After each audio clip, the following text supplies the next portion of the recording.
You found the coolest place to be, the PlayStation collecting season. Come on, won't you stay with me? Welcome to the show. Gather round the boys and girls, collectors from around the world. Let's show the people what they need to know.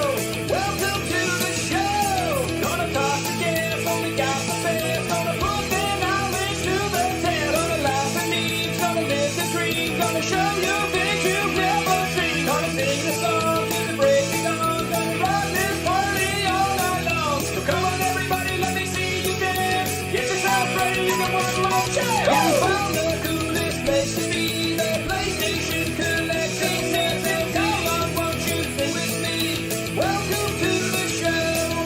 Gather round the boys and girls, collectors from around the world. Let's show the people what they need to know. Welcome to the show. Welcome to the show. Welcome to the show. Welcome to the show. Hey. Welcome to the show, guys. PlayStation Collectors Podcast. I'm Joe Rad. We're in season 4, episode 17. Joining us all the way from Australia, my man Figsy. How you doing, Figsy? You like that? Yeah, I got your noise, bro. I did it. I took an extra 10 minutes out of my day to finally do something that Never heard that one before. Where did that sound come from? Bro, I've been trying to. I've been meaning to do that for like 3 weeks, and today I finally actually did it. You know when I did it too? Funny enough, I was in the middle of a meeting at work, and they were like, "Everybody take 15 minutes to go do this thing," and I'm like, "I already did that thing," so I ran in the other room and I did this instead. Priorities. Hell yeah!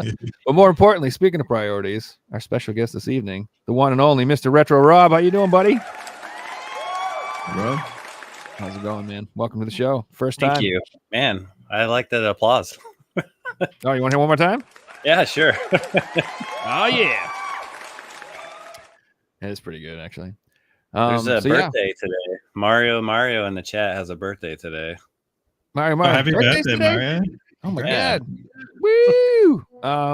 If you want, I can give you a free copy of Elder Scrolls, the expansion. You need one for your birthday. The running gag on this show. I got like 46 copies left. So congratulations. Happy birthday. Shoot me your deets. Only 46? You're running out. Something like that, man. I have a huge bag of them. I don't even know what to do. I went down to the retro I'm actually store. surprised that there wasn't one in my package that you sent over. Dude, I know, but I don't know if I have to pay for weight to go to Australia, so I don't want to joke around. Yeah, that's right. It would have cost me an extra $6 just for it to be funny. It's just for a meme. yeah, that ain't funny. But speaking of funny. How you doing, Mr. Retro Rob? This guy's hilarious. Welcome to the show, man. I'm really glad to have you. I'm excited. Yeah, I appreciate it. I always like doing these, man. I never ask anyone, so it's always cool when someone asks me to be on it. Oh heck yeah. Like that. Yeah, I'm always scrolling around on the internet, in the webs, looking for cool people to be on the show, and I came across your account, and definitely wanted to have you on. You had to have been on the bottom of the list, man. I was like, no. Oh no, I have the bottom of the list. You ain't on the bottom of the list. Okay. Let me tell you that. I'm just kidding. I'm a nice guy. I'm not gonna say nothing. To be honest, I just look for people who are obviously passionate about physical collecting. They like games and they're into like physical stuff. And they just seem cool and they're nice and they're into the hobby and they're passionate. And that's it, man. Like, you don't have to be a YouTuber or anybody crazy or anybody famous at all. You could just be somebody who likes games. If you have a huge collection, just let us know. You can come on the show. That's great. Somebody I'm wants to not come any of those. I'm not a good YouTuber or a celebrity, so it's good. It's good you have me on for the games portion. Hey, can I say real quick, my friends Joe and Chase are in the chat, man. Hey, Joe and Chase, man, thanks for popping in. Joe Cade. I Yeah. say Joe Cade. That makes more sense. I like the name. Very cool. That's right. Yeah, that's right. Brothers from another mother. So, Rob, for people who don't know, you could introduce yourself, tell us what you do and what you do on YouTube as well. It's kind of a weird story. I started all this on Facebook. I was a modder. I modded handhelds. And I grew this Facebook page and Chase and Joe, like I said, they're in the chat. They're probably tired of hearing a story, but I grew this page and modding basically Game Boy Advances, Game Boy handhelds, stuff like that. And I stopped modding after a while because bigger and better people were doing it, the right way. They had better technology. I was just this dad in the kitchen, and I stopped modding, and then I was like, what am I gonna do with this page? So I took a little bit of time off, and then I turned it into this like page of like kind of like a blog page where I just I games of the day. These games came out today. I'd post like 6 of those games, sprinkle in some memes, and then just some like late night stuff before bed. I don't know. It turned into a full-time job, and then Meta was paying me. I was actually making more money through Meta than I am through YouTube. And wow. I grew the page to almost 30,000 followers. And last December, Facebook just deleted it. Yeah, and no reason. They told me it was violation of community standards, but I never had any. I never had any warnings. I never had any emails. And I was monetized by them, so they know who I am, right? They know like what I do, so I wasn't impersonating anyone or. It sounds like it was a case that like Nintendo got involved and went, Facebook, you need to get rid of this now, or something like that. I don't know, maybe, or I don't know. I just bad luck. So I took a couple weeks off. I wasn't sure what to do, and a lot of my friends were like, "Hey, man, just go do YouTube." And I was like, "All right." So I studied. I taught myself editing.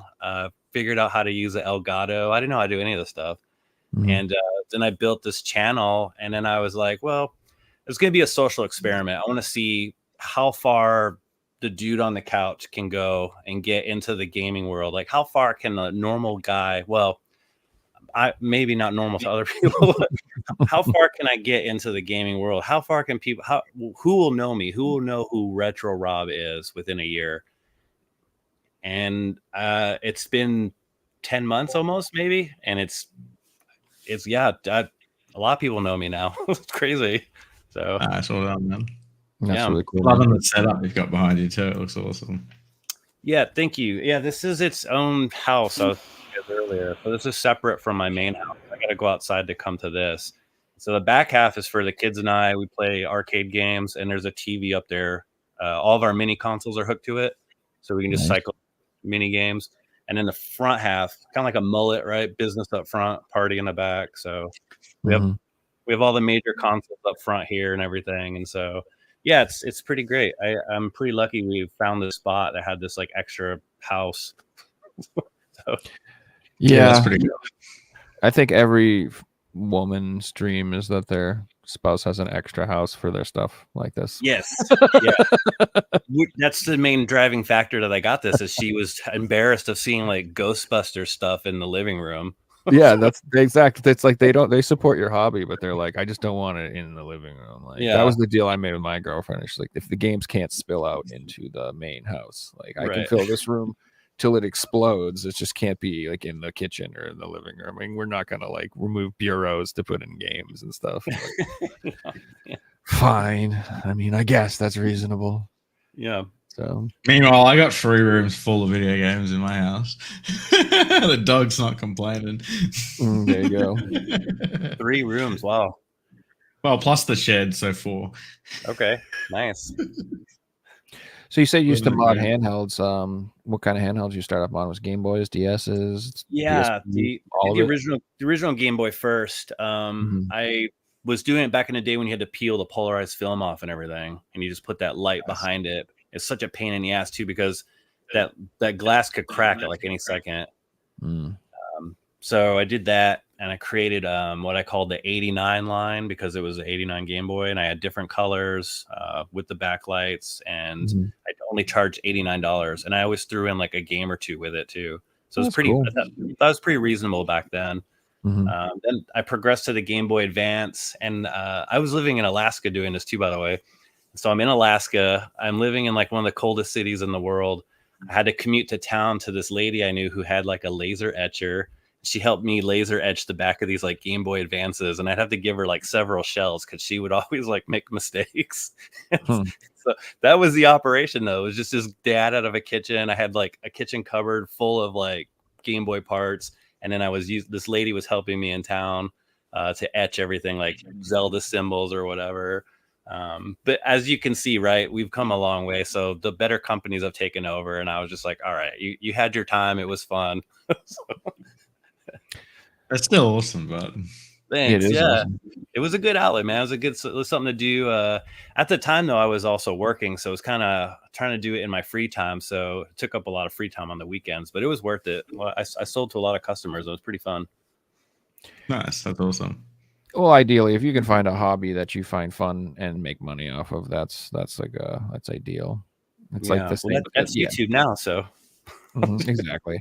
It's also I found if you can find like for someone who's getting old and lazy and fat, like if you find something like exercise that you find fun, that's very important too. Like I've started playing Beat Saber and stuff all the time, and I'm like, oh man, this has changed my life because I'm actually exercising and this is actually really fun. Like, what a game changer. If you told me just to go run around in circles, I'm like, fuck you. yeah, I'm not doing it. This is bullshit. Just jump around and said I can't.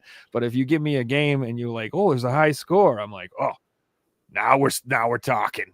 Now I will play all day. It's so crazy, man. So like it's cool, man. That sounds like a lot of fun.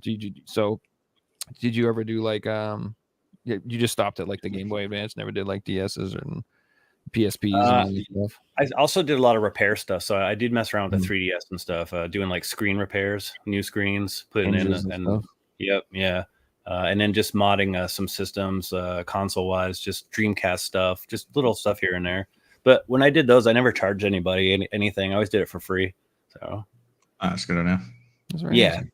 yeah. Because I don't know. I just keeps like the the preservation alive of the old retro gaming. So. Speaking of which, do you? I mean, I'm assuming you like to collect. Is there anything in particular you focus on, or you just kind of like collect everything, or any favorites? Well, so mostly Super this nostalgic things. this house is mostly a recreation of my childhood. So I've bought back every toy my parent ever bought me when I was a kid. So everything is segmented. It's all curated in little areas of different, like Judge Dredd, RoboCop, all Nice. Batman. I do love the Ninja Turtles, but specifically Donatello. So I like the entire Donatello area. That's so And then cool. I have He's a always my- Ghostbusters like wall, like as a never ended. Ghostbusters would be my favorite of all things. So, so yeah. And then as far as games, I'm kind of all over the place. I stopped collecting games as far as I don't just buy games just to have a game. I buy what I know I used to love or still love, or what I know I'm going to replay again. And then that's it. There's no reason for me to have anything else because it's just going to sit there and look at me. So fair. Yeah, that's fair. No modern stuff that you're into? I've got the newest Xbox. I'm just now starting to collect PlayStation again. So I'm up to PS1, PS2 right now. So I'm trying to I'm trying to catch up to my Xbox collection because I have every Xbox. So I do have the modern Xbox. I do play some modern games, but I'm mostly the old stuff, man. I'm a creature of a habit. I like to just put in a game and turn it on. I don't want to have a 10-hour update, DLC because this soldier has pink pants now. Like I don't care about all that stuff, man. It's so frustrating. Can't play because you're not connected to the internet. And No, it's just dumb, man. Modern gaming has turned into something so sterile and robotic, and I don't enjoy it. I feel you there. Yeah, I'm that really was turning off modern gaming more and more these days. I'm like looking at buying new stuff, and I'm like, no. And I went to buy some new games this week and spent all my money on PS2 games instead because it just appeals more to me. They're great, dude. The PS3 is a great library, man. If you only had to have one console for the rest of your life, for me, it would be the Xbox 360 or the PS3. You're set, man. You're set. Yeah. And if you go back in time, every single one of those games works, and you don't even have to question it. You have to be like, do I have to Google if all the content's on the disc? No, it's a PS2 game. Of course it's on the disc. It mightn't work properly because there's a glitch in it, and they didn't patch it because that wasn't a thing. But it's all going to be on there. Yeah. Yeah, and it's a complete experience. And also, one of the things that all the games back then were designed to be complete fun experiences all in one package, whereas like nowadays they're like, we're gonna piecemeal this experience out to you, and we're gonna hold back content, and we're gonna make it so you're actually going to want to buy our currency, and then you're going to want to buy our battle pass, and then you're going to want to buy this, and you want to, like, it's not like back in the day they just wanted to give you that one awesome experience, and that's it. Like, that was their whole goal. They're like, we get your money once, you get to play this amazing experience, we hope you had a great time, and then we hope you come back, we hope you return to our restaurant for another serving. That's how it was, like, when we make our sequel or in our new game.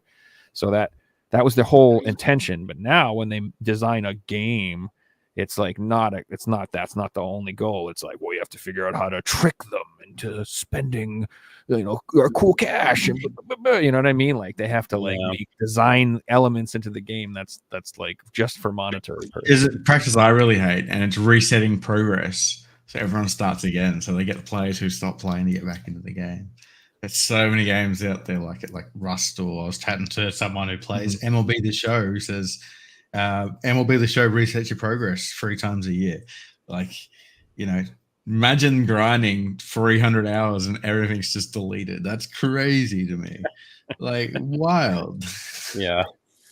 Nope. I played World of Warcraft for years, so I'm used to that. That's just the life. Yeah. It's like, you're like, I am a god, and then they're like, tomorrow you boop. Nah, you're just like everybody else. Start over. You're like, oh. So yeah. But like, did you see I think it was Ubisoft, one of like their monetary directors was like on Twitter complaining about people like, ruining the day that they're going out of business and all this other stuff. And I'm just like, you're the monetization director? That's you, huh? Okay, you're one of the biggest reasons that people aren't buying. I don't buy any. The number one reason I don't buy Ubisoft games is the monetization. Like, I have no interest in buying a game for $60 to $70 with a battle pass for a single player game. You're mad. I buy Ubisoft games at clearance at the Game of the Year edition, like 2 years after it's come out, because I know they already moved on to the new project, and I'm going to get the full game. Like, it's probably like the right time to pick up Assassin's Creed Valhalla right now with Game of the Year edition. Yeah, so you can get it for like $20. Good point. I love that game too, by the way. Yeah, I bought that game for like $20 or something like that. Oh, I didn't know if there was a new edition of it. You said there's like a Game of the Year. I'm still waiting to pick up the edition of all the DLC, but yeah, I should actually check it out right now. It's probably the right time to pick it up. I gotcha. But yeah, that's just that's the biggest thing that turns me off for the most part from buying like brand new games is the monetization. And like you said, I like the way the older games are. They were just complete, and you don't have to mess with it, and I have to worry about missing out or buying the wrong version, or you know what I mean? Like Atlas is really bad right now with the way they do their games. It's like they look at Shin Megami Tensei 5. It like got released, and then they released it again, and then they added DLC again on top of that, the re-release of the re-release. I'm like, stop it. Look at Persona 5. We got Persona 5, Persona 5 Royal. Like, there's like 4 versions at this point, probably even more. That's why I haven't bought 3. I haven't bought Persona. Yeah, I haven't bought 3, but I was just waiting for a price drop. Even though it's Atlas, it's kind of not like old Atlas. Like, new Atlas has got higher print runs than it used to be. Well, it's not like you can get it for like $30, but to me, that just means the real edition's coming out soon. They're just trying to clear out the regular ones, because there's DLC for that too, which is crazy to me. That's what I'm saying. It's like a remake of an old game. How is there DLC for a game that came out 20 years ago? And I'm like, what is happening? So I'm waiting for the Persona 3 Reloaded, Ultra Loaded, Super Loaded, Reloaded, Ultra Edition, or whatever to come out before I get it.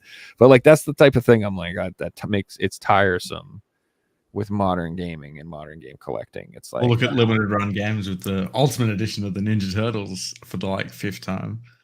And the fans are just all pissed off because they're like, I just bought the last one. You're telling me it's not complete. Like, yep. And that the audience are people that want the final version of things. So stop selling half-ass things and just wait. Like, it's literally defeats the purpose of limited run games, So I don't know. We all know that their business model is money. They don't actually care about their customers. Well, yeah, obviously. Well, they're a business. All businesses, that's how it is. But it's I don't know, with something like that, I don't know who's more at fault. Is it them or is it the publisher who just keeps releasing 2 characters every 6 months? Like, just cut it out. Like, release it all at once and stop doing that. Because so either way, it does suck. I can't stand that. You know what else annoys me? Like So they get a lot of like cool shmups and stuff on the Switch, and they got like Radiant Silvergun, and 2 cave shmups like Mushi. Oh my god, I can't say it. Mushi Hami Salami, whatever. Joe, pronounce that game. Yeah, well, that one's whatever. And then, gosh, what's the other one? I don't know. They have 3 shmups, and then they're great and everything, but they just got announced that they're like finally getting re-released in Europe now. They're all getting PAL editions, and like all 3 of those editions are more up to date and have like the better. And they'll be cheaper because they're getting retail releases. Correct. So they're cheaper, and they're just retail now, and they're better. So like my limited run copies are actually like worse, and like that sort of thing like is frustrating because you would just expect like the ones that you're getting from them are the up-to-date super final versions. Like that was the original idea, I thought, of what they were supposed to do. Let's give you like the preserved best edition of the game. And these are old games. It's not like these are, new or whatever. So, well, 90% of the people buying them are just going to keep them sealed. So they want the version of all the DLC on it, Like you want that version that makes sense to keep sealed. Doesn't make sense keeping a version that doesn't have all the content on it like that. You want that PAL version in the collection. I don't know. I'll probably buy them again and sell my copies. Somebody else won't know. They'll be like, limited run, that's the good one. Like, yep, there you go. Sure is. Take it. Speaking of fun news, did you guys see that Nintendo had a big announcement? That everybody's been waiting for, who's been hungry for it. All the Nintendo channels, dude. All the Nintendo channels were just all the podcasts. They were all just dying to hear this. They can't wait for it. There's a Nintendo alarm clock coming out. Isn't that great? Isn't that the best thing you've ever heard? I'm assuming everybody saw that. You saw that, Rob? Oh, Rob. Rob's frozen. That's cool. He is in shock about the news of the Nintendo alarm clock. So it froze him. So yeah, they have announced this cool little alarm clock. I mean, it's kind of cool. It looks neat. It's a little Nintendo alarm clock. And basically what it does is you put it... I need to see it. I haven't seen it yet. I'm just gonna You haven't seen it? I mean, if you want, I can share I can share it with you. $159. Yeah, so it's $100 in the United States. So in Australian money, that's probably, like you said, whatever, 160, whatever it is, or whatever. So basically, yeah, you sit it next to your bed. It's this little tiny plastic toy, and as you wake up or whatever, it plays songs for you. And then what it does is it has like these sensors inside of it that make it so it can like sense where you're moving, and as you move around, it makes Nintendo noises. So it makes coin noises or Zelda noises, like rupee noises, I'm guessing. I don't know. It's got like a few different games you can choose from.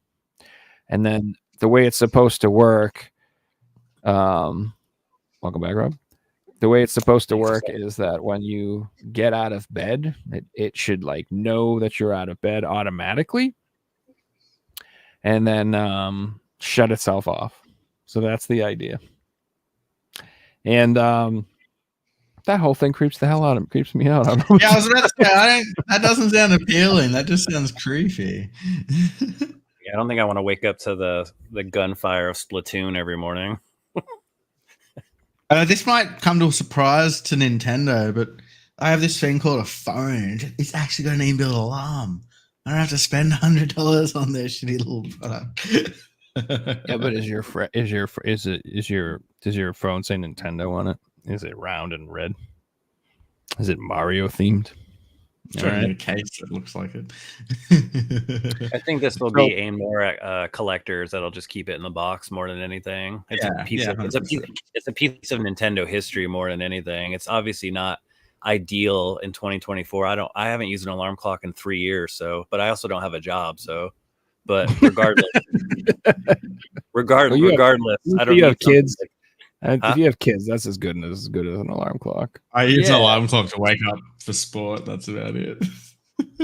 And for the Or show, it's like garage sale day, and I got to wake up early. Yeah, I don't. This is, I guess, to take you back to the days to remind you what life was like when you needed an alarm. I don't know. I think it's neat though. I like the screen. I like the animation and everything. I like the concept, but this is something that we could have used maybe like 20 years ago. Why? Who's sitting around the shareholders meeting going, Switch 2? No, alarm clock. That's what we need to put out. That is wild. Yeah. But it's gonna sell. It's gonna sell like crazy. I mean, even when when it's leaked, It'll sell out. Yeah, I'm sure it'll be like everyone was scalpers covering next it. thing. Yeah. All right, so here's what I'm thinking though. And this is, I mean, I don't know about you. Like the very, very, very, very first thing I do, if I had this thing, is right before I made sweet, sweet love to my girlfriend, I would sneak in that room and I'd set that alarm for like whatever you put, insert joke here, however long you want to set it for. And then I would make it so in the middle of coitus, those coin noises would start going off. And I'm like, boing, boing, boing, boing, boing, boing, boing, boing. I mean, that would be immediately number one, the first thing who would not do that? That is the only purpose this thing could possibly serve, is something like that. And I just think that would be hilarious. More alarms will be added via free update, so it's not even complete. You got to pay for the DLC, dude. You got to buy the season pass. The complete edition. Now, if they made it, maybe they make it work with amiibos or something. They could be, they could be cool. They could do something with it, but I don't know. To me, I don't want anyone scanning me in the bedroom at all. Yeah, it's that's legit just watching weird. you sleep, man. The more information you give to companies, like the less the better, the way I see it. So I don't want people knowing how I sleep. Now this did get me thinking though. The idea for this technology is intriguing, right? You know what I mean? So what if they made a similar one, but like for the bathroom? You know what I'm saying? To remind you to get out of there. Well, no, like, I mean, like, let's say like you get one, right? Yeah. You've been pooping too long. Okay, Nintendo. Yeah. And like, you're like, it's not even that. Like, you put the sensor in there, and like right when you take a big dump, it like plays like the Final Fantasy victory music. You know what I mean? Like it knows something like that. It's going like off maybe smell you're this like time, then, right? you're sitting on there struggling, like you said. It's like you're on there too long, and maybe we can play freaking Start playing Pokemon like low health music. There you go, or something like that. Yeah, dude.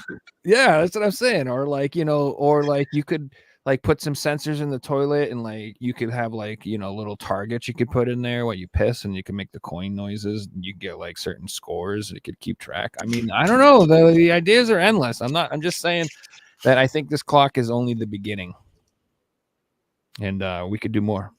Sounds like you need to make a flight out to Japan, Joe. That's what I'm saying. I feel like I could either make them a lot of money or put them out of business for sure, 100%, or get them. I mean, they've already gone down the bed road, so it's the next logical thing, surely, at this point. I feel like we are talking about Nintendo, right? Oh God, Nintendo. So, the other thing that they're doing, which is kind of interesting, I don't know if you guys saw, but they put out an announcement that they're doing a beta test for a new online feature for the Switch Online service, but they haven't said what it is. So they said that they're going to be about 10,000 people they're going to invite. You have to be a Switch Online membership person. You have to Switch Online membership, and you have to have the expansion pack as well to be considered or whatever. And then there's like this little application you can fill out. What do you mean expansion pack? Sorry, you lost me. So the Switch Online service is like $20 for a year, but then it's like okay. To get it's not a physical thing. It's you get and it comes with like, it would give you like the free games and like the Mario Kart DLC, and then it came with Animal Crossing DLC, I think too. So it'd be like the higher level of PlayStation Plus or something. Yeah. It would give you certain free DLC updates for first-party Nintendo games. if you had it. It was worth it to get once just for the Mario Kart DLC, in my opinion. I was like, that's like the one thing I'm probably gonna buy anyway. So, but yeah, so they're doing that. And you have to get invited, and they haven't said what it is, but that's kind of intriguing. There's a lot of speculation about what it could possibly be. RGT made a video about it. Kind of I fascinating. like that type of stuff. Like GeoGuess has just done something like that, and I signed up for it, and I get emails of like, "Hey, these are our ideas of what we're going to implement on the game next," and you can go in and vote if you think it's going to be a good idea, or comment, or blah blah blah. So it's just kind of cool, working with your actual audience rather than just putting something out and hoping they like it.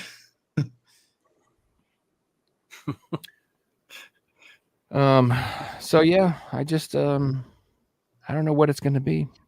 What do you guys think? Any ideas? Any speculations? A lot of people just think it's going to be like GameCube Online or something like that, but I feel like that's not it, just because they put out the other online services without testing it. Like they didn't have a beta test. Honestly, it might just be like a new interface or something, and I want to see how people handle it. I don't know. Who knows?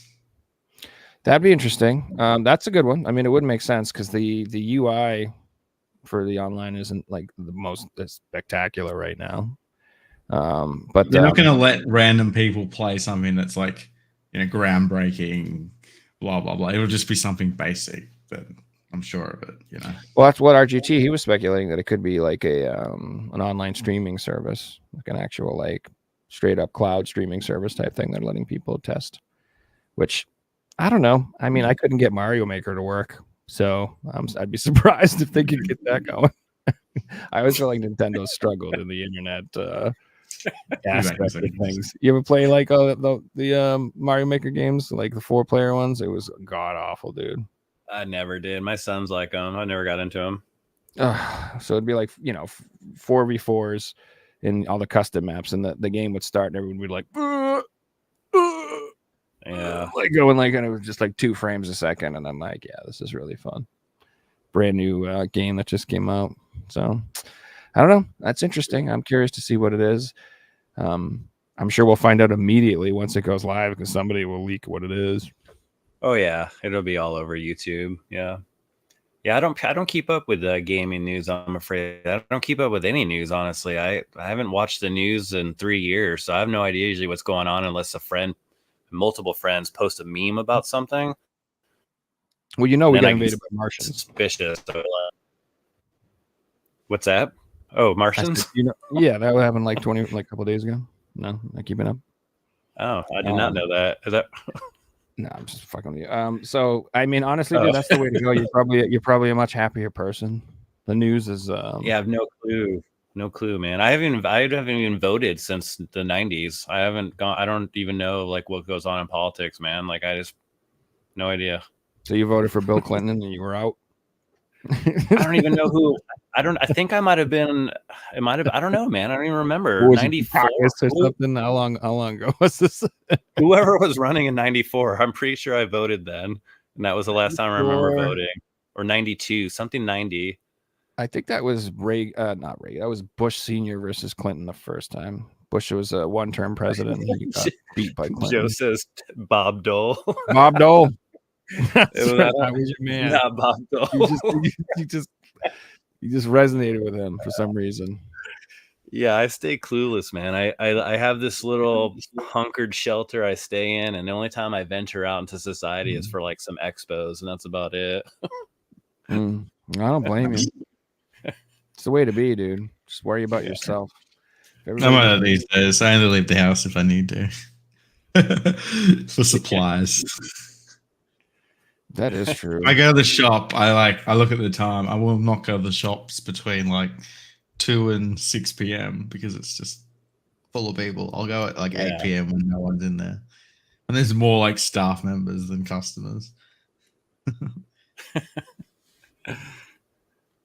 Yeah, I mean, I feel like we all got a little weird after the vid. I feel like most people stopped going out after that, and it's kind of hard to get back into the swing of things. But I'm trying to make an effort to be more social, and I want to go to more conventions and get out of the house more and do stuff like that. So yeah, yeah, they're pretty fun.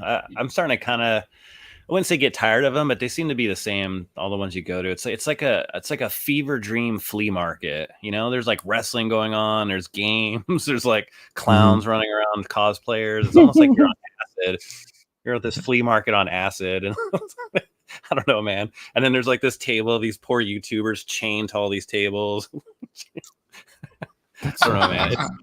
It's a weird environment. Like it's like a petting zoo. There's a food Petting zoo for adults. court in the middle of it. What they should do is they should have like those little kibble things you can feed the YouTubers. You can buy them, get like a handful and through the ropes or something. It's just bizarre when you think about it, man. Like, because most of us, like, I mostly go there to see some friends, but I'm mostly going there to shop or look at games, right, or get games. But like, I could do all that in other like the same type of environments, just not in a big warehouse. You know, I don't know. It's a weird experience for sure. So I feel like back in the day, you were probably more likely to get really like better deals at those type of events than maybe other places. But I don't know. From what I've heard, if they're so packed and so busy now, and there's so many people buying and so much demand that it's like that they don't have to like give out the good deals as much anymore. Not that they wouldn't. It's just there's no need to. There's just so much demand. Why? There's also more shows than there used to be. So, you know, they mightn't have to wait 6 months to the next show. There might be one in 2 weeks. So, you know, they mightn't discount their stock at all. That's true too.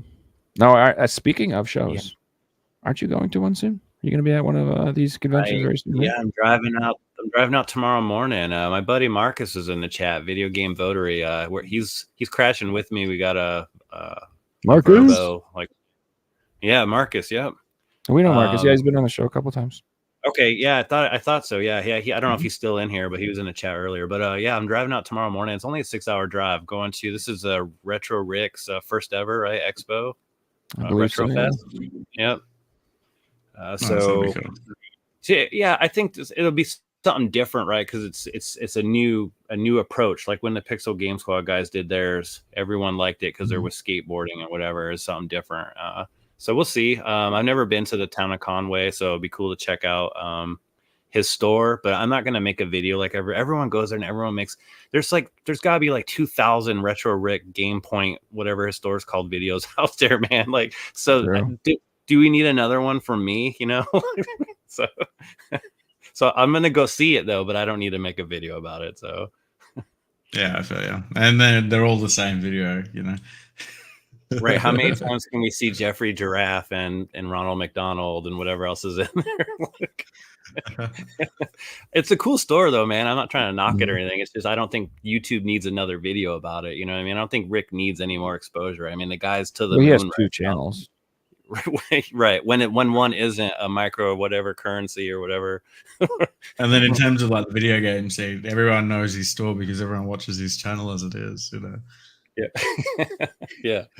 Yeah. I've seen a lot of people in his comments complain that they don't like the channel as much now he has the store, which I don't feel that way. I like the store, but yeah, I see a lot of people say they miss the old days of just when he would take $10 and go around and build a collection for $10. Yeah, but you know, that's how he built what he has today. So God bless him, man. He rose from that. And why would he want to go back to that? I get it though. That was a fun time to see how far could he take it? Well, obviously we've seen how far he can take it. So I know. You'd say the same for like double jump video games, you know. Started off with a guy filming games in his bedroom, and now it's a full store, and we get to see the ins and outs of the store every day, and it's awesome. But, yeah, you know, it's different content. So if you wanted to see the old content, you won't see that anymore. But you know, that's what the channel grew into, and it's an awesome journey. Really, really rad's another one. So, yeah, rad junk. So one of the things that I think's changed. Like I said, I like Retro Rick's channels. I'm not knocking them at all. But I feel like there's so many like insane grails coming through that store like all the time now that like they almost have lost their wow factor, as opposed to like those older hunting videos where you see somebody looking around and they see something crazy Like that's exciting, you know, when it's out in the Yeah. wild or you find it when you're unexpectedly. But now it's just like he's like, I got, you know, oh my god, 5 Chrono Triggers came in today, and I got 3 Lunars, and oh, we got you know, it's just like, Yeah. okay, Yeah. there's another one. Put it in the pile. I don't know. It just doesn't have the same. Like you become victim of your own success, you know. Mhm. Where suddenly like one coming in isn't an exciting video anymore. Where that used to be the fun now for a whole video. Yeah, and that stuff is exciting. It's like, do you guys remember that? Like, God, what was it called? The show where they buy storage lockers. I can't remember what it was called. Storage Wars. I think it Oh, was called. Storage Wars. Yeah. Unfortunately, that came out that show was all staged. Well, that's what I'm saying. That's the whole thing. Is they would plant rare, crazy stuff in the things, and then they Oh would my God, for real? I didn't randomly, even know that. surprisingly find. Yeah, it was all- yeah. The show got in trouble for staging it all, and It was blah, all blah, a blah. scam. So like they'd My be God. like, "Oh my god, look, a Mona Lisa is behind this toilet. What a oh no!" What are the chances? And it was. If you look, it would be ridiculous. It'd be like, you know, oh look, clothes, dirty diapers. We got a pair. What's this? A $6,000 saw. What is this doing here? Like what? The real issue came is a lot of people seen that and started then buying storage lockers, and these companies are just taking advantage of them. So like literally just making people buy rubbish and things Yeah. like that.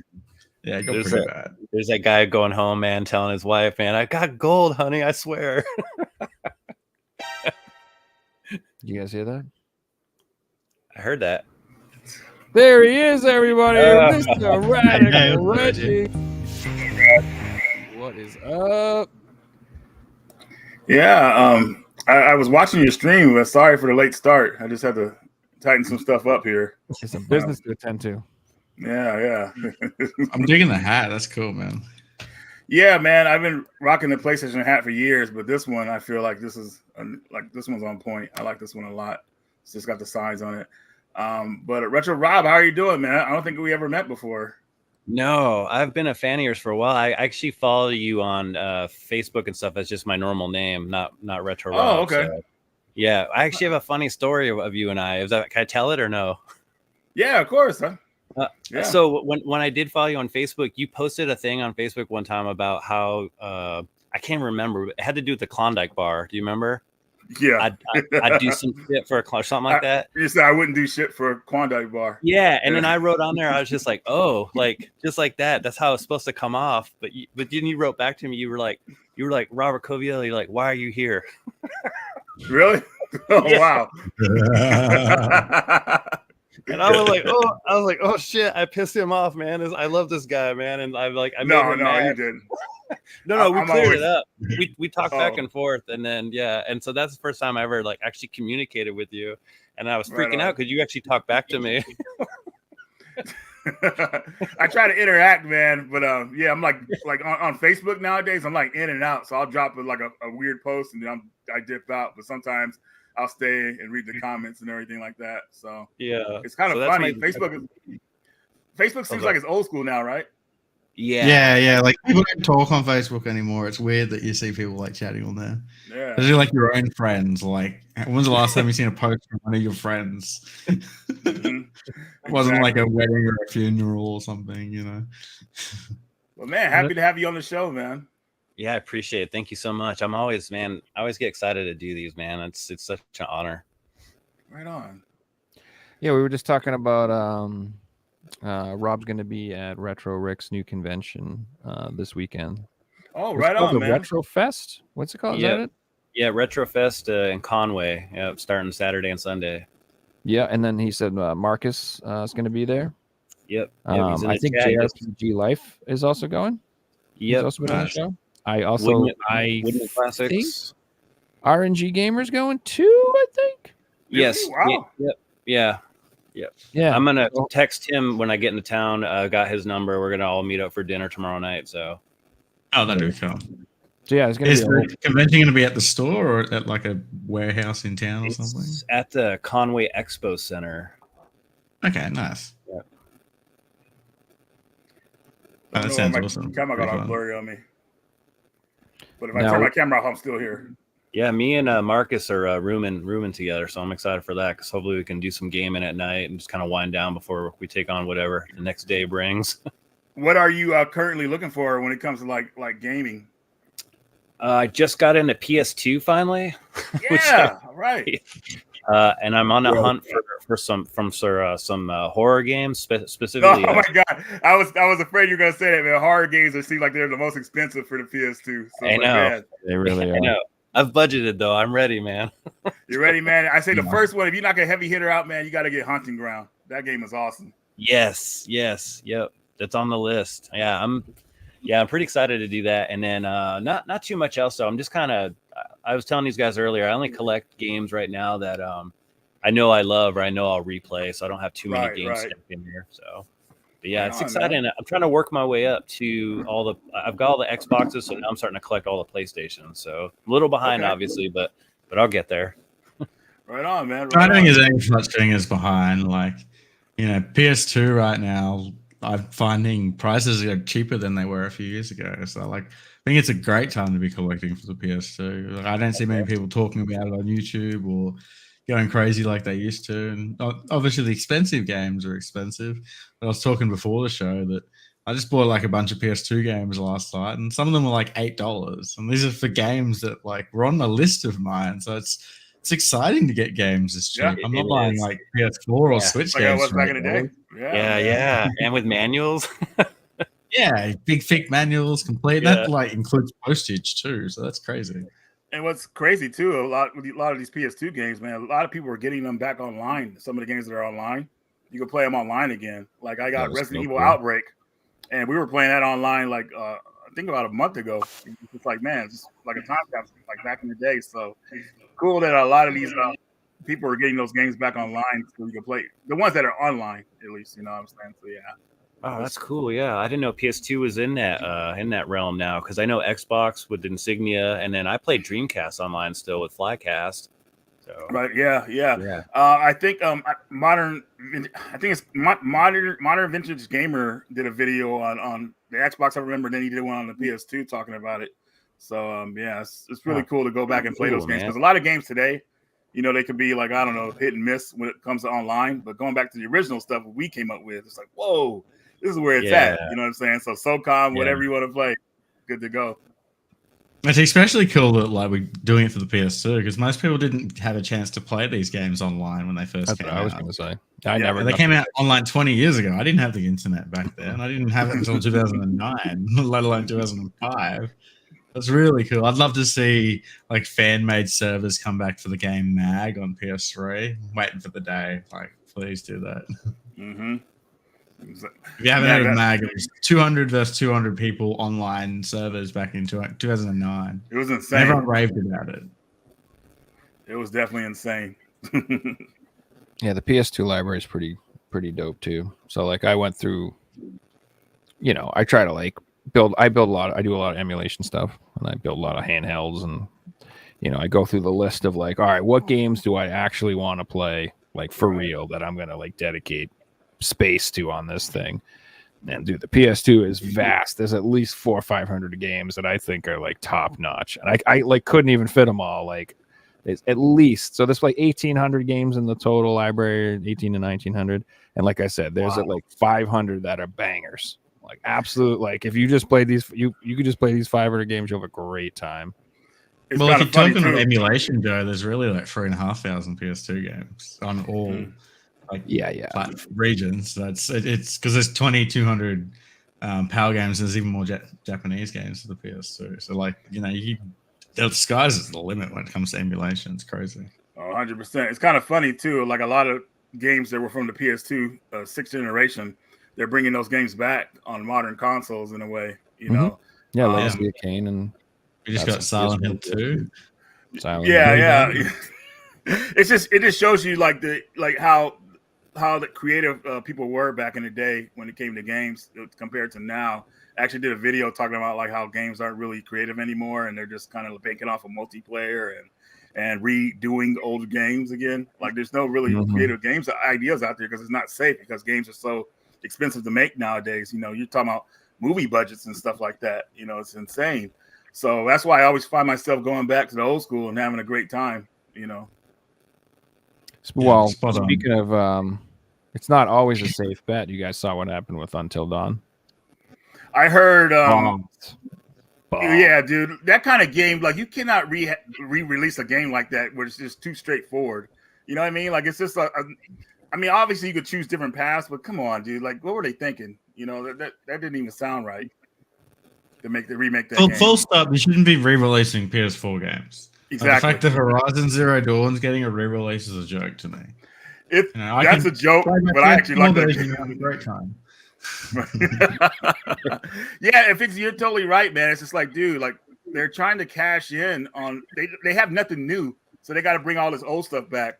You know what I mean? Because they literally have nothing new they could bring out to show us. Like we saw that with the PlayStation Pro and everything. It's like, dude, what is going on? There should be a game to showcase the system. They're showing us The Last of Us, and look at these images here, and like, what the hell is this, man? You got to be kidding me. Wow. It's a sad generation we're in remake right now. of a remake or a remaster. Like you brought out a video this morning, Reggie, that was the best thing about the PS5 is I can play my PS4 games on it. Like I can play these games on the system already. I own them. Why would I buy this game for $100 or $70 when I already got it? Feature. That's the best feature. Especially if you don't have a 4K monitor, surround sound, you're not going to get the upgrade experience because it's only made for like 4K and everything. So if you're using old technology, there's absolutely no point. Yeah, 100%.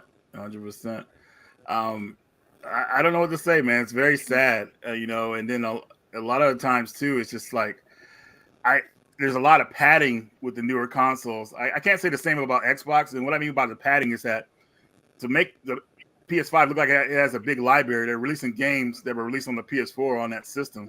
Especially when it comes to indie games, a lot of the indie games I own shouldn't even be on the PS5. They should be on the PS4. And it's like, dude, like, where are these titles that are going to make me, hey, you got to get the PS5. Why? You can't really say anything. Like you get like, because this indie game is out on it. Like, it's like it doesn't make any sense. There's an argument to everything. Like you could say, oh, but it's got Demon's Souls as an exclusive, but it's also on the PS3. It's got The Last of It, but that's also on this. Like, how many true exclusive AAA games are there? You can name them on two hands. I mean, you can barely name them on two hands at this point. Yeah, if they don't have AAA titles, man, be creative with your IPs. I mean, they brought out Astrobot. That game is awesome, right? From what I hear, I haven't played it yet, but they need to make fun games like that. Nintendo doesn't have this problem. That's one thing I do like about Nintendo is that their first party games or their AAA games that they do themselves, they're actually fun games. Mario, Zelda's, Pokemon, it sells itself. Yeah, exactly. So Sony, I don't know what's going on with them, man, but I'm kind of this generation. I'm feeling bad, but. In some ways, it's okay because I can always go back to the retro and have a great time, and that's like when that Star Ocean remake came out last year. I was like, dude, like that game is awesome. So I was happy they made that because that's one of my favorite RPGs of all time. But yeah, I can always go back to the retro and enjoy my video games, and I even go back to the PS3 and play online games on that, like Operation Raccoon City, Resident Evil. I got to get you guys on that one of these days. That game's pretty fun. But yeah. Reggie, you know what the craziest thing for me is? The PS4 killed it with exclusives. Like, if you want to go through the PS4, there are so many games that like Bloodborne, the Uncharted 4, Horizon Zero Dawn. They did The Last of Us 2. Like, you could really sell the PS4 for someone, just like the Switch. Well, the Xbox One was that system that didn't really do exclusives now. But, Sony have gone down the road of safe. This has made money in the past, They did Concord and it lost money, so we're going to see even less and less new titles being put out. It's a real shame. It is, man. It is, and a lot of people that I don't know for this generation, man, they're looking at other stuff like probably going to PC. I know that everybody says that, but man, like when it comes to like AAA titles or just games getting released, like the massive number of games getting released on the PC.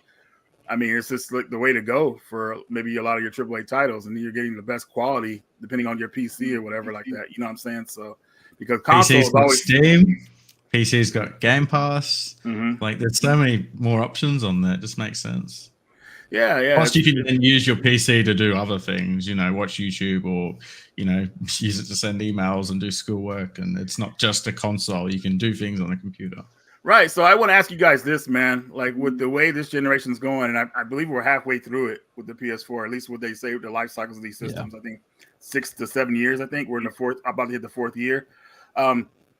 They have to be creating games now for the next generation to really stand out. And I don't even think they're going to make that, dude. Like when the PS6 is announced, which will probably be announced in a few years, a couple of years, I don't think they'll have anything that's going to stand out to make people want to get that system.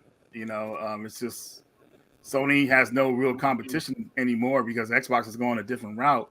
So Sony is doing their own thing, and they're making horrible decisions. I mean, bringing out the Pro, showing the PlayStation 5 Pro with no games for it, you know what I mean? Like that was a horrible idea. You know what I mean? The whole anniversary thing was terrible. Like I heard pre-orders were a nightmare today. I should probably talk about that too in an upcoming video. But I just think Sony, when they don't have no competition, man, they don't do really well, man. They did well when Xbox was up in their face, challenging them, doing things. You know what I'm saying? Like if it wasn't for Xbox, Sony wouldn't even be really on. We would probably just be online with the PS like 4 and 5. It's because of the Xbox that Sony said, okay, we got to have our games online as well.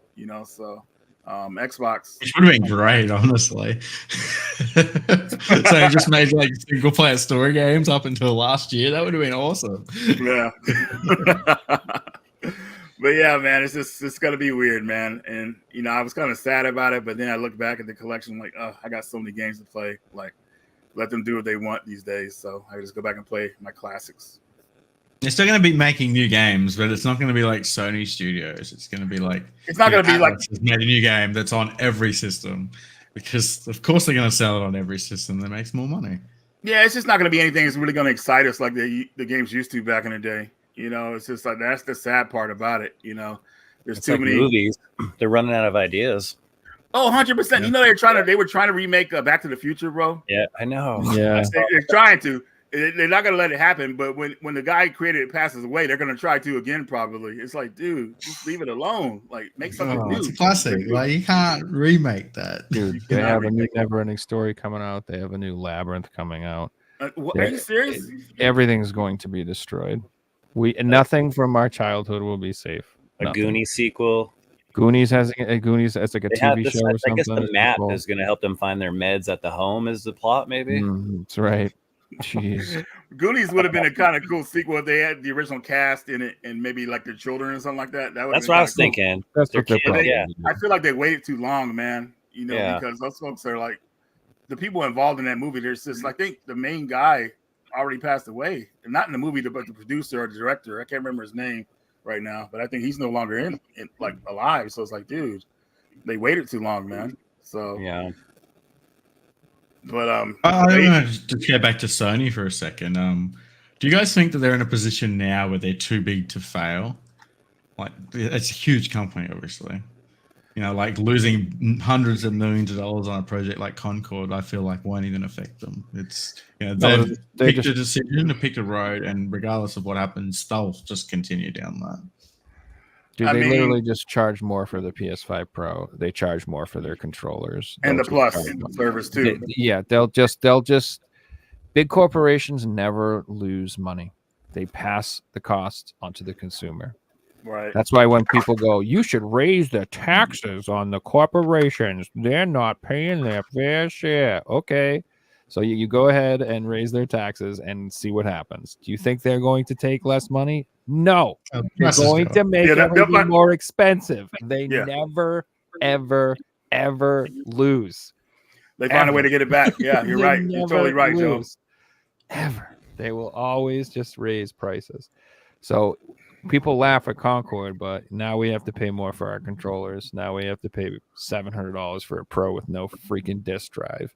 Now you know what I mean? Like that's how they'll. Well, what confuses me is why make like the thing that actually sells, like the 30th anniversary. Cyrus brought it up. I want that 30th anniversary, but Sony won't take my money. I can only buy one through a scalper. I'm the same. I'd buy one. I'm sure half the people watching this would go and buy a controller or the console or something if they actually had the opportunity to. Like, what if I like that? Why would you make things limited? I totally wanted that 30th anniversary too. That would have got me. I would have jumped right to the PS5 if I could have gotten that one. And now I'm just like, I'll just wait. because by the time I do go get one, I mean, there probably won't be, crazy expensive. Hey Rob, do you think? I think they should have since it's the 30th year of the PlayStation 30 of the PlayStation brand. They should have sold that system for like a year. Shouldn't have made it limited, just like available everywhere. This is celebrating our 30 years. It should have been a Just celebration. Open pre-order or something. Like, give everyone a chance to buy it. Yeah. They should have put all the bells and whistles for this. This is a big deal. This is a big milestone in this company's history, and they turned it into a raffle. So, yeah, joke, man. Like, seriously, a joke. Yeah, I one of the things that drives me absolutely crazy about this generation too is when I first heard about the plates, I was like, awesome, these plates, that's such a great idea. We're gonna see so many plates from Sony. They think about how easy it is for them to make custom plates. We'll get plates for this game, we should get plates for that game, we should get cool plates for this game, we should get all these plates. We never fucking get any cool plates. They just like release a couple colors and that's it.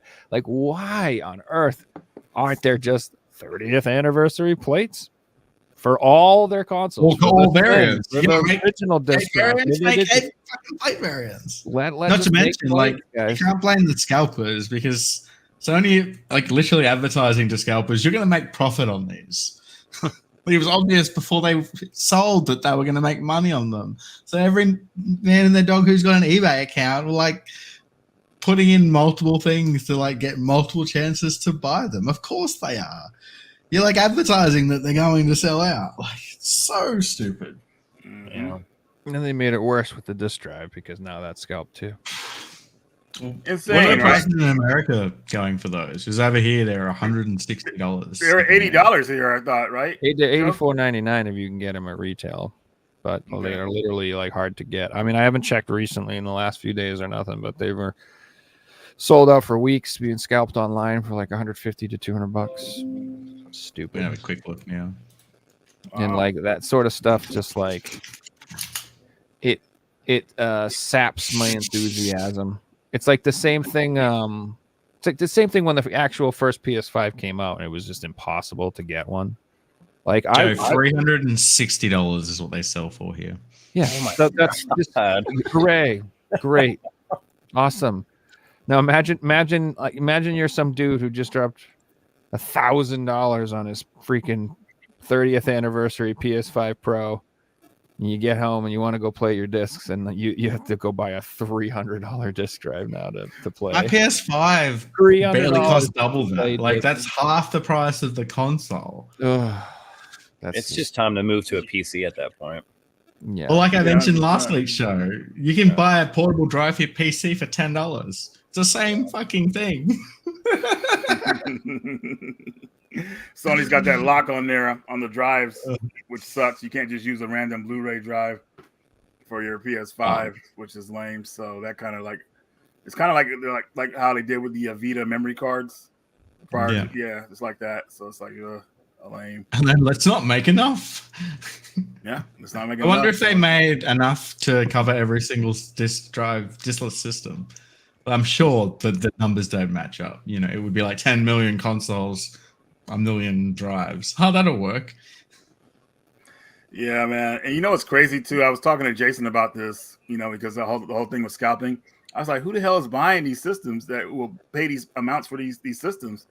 And Jason was telling me, like, man, there's a bunch of rich people, man, that don't care. Like, they'll drop the money just to have that pre-order, taken care of, so it'll be shipped to them. They don't care. Like, people got the money for it. They're not worried about getting it at the right price. They just want it, and they'll pay whatever because money's no object. People who pay $3,000 for a hat and $5,000 for jeans, dude.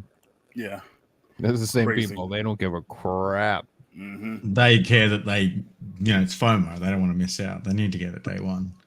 Right. It's just sad. And unfortunately, it only takes a handful of people to do the scalper prices, and then people are going to be like, sweet, I can make this money. I'm going to do that. And that just ruins it for everyone else.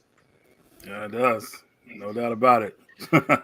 And, I'm not mad at somebody. If I had $1 million and I wanted a $5,000 30th anniversary, you can kiss my ass. I'm buying it. I don't give a crap what you think. You know what I'm saying? Like, you going to be mad at him for having lots of money? I mean, I can't. Yeah, how there was 12,000 30th anniversary consoles. I was told Australia only got allocated 250. That's because you guys are a prison colony. You don't deserve. But more. like, that's a ridiculous amount for an entire country, like 30 million people. Well, 12,000 for the entire population of PlayStation psychopaths isn't enough. This is like God. This 12,000. There's 40,000 people in the Facebook group who wanted that thing, let alone the rest of the world. What area? What area do you live nearby, Figs? Outside of Melbourne. Okay, I spent about 2 months in Darwin. Oh, nice. Unlucky Yeah. you. the NT, right? The Northern Territory. Yeah. Yeah. I'm from far north Queensland. It's similar up there, but yeah, Darwin's pretty rough. That's for sure. Yeah. Yeah. It was kind of like very country, very wild west with the Australian theme. Yeah. I enjoyed my time though there. I liked it. I like the openness of it.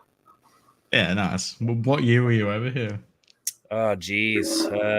2014, I think. Okay. Yep. Yeah. It's been a while. It's been about 10 years.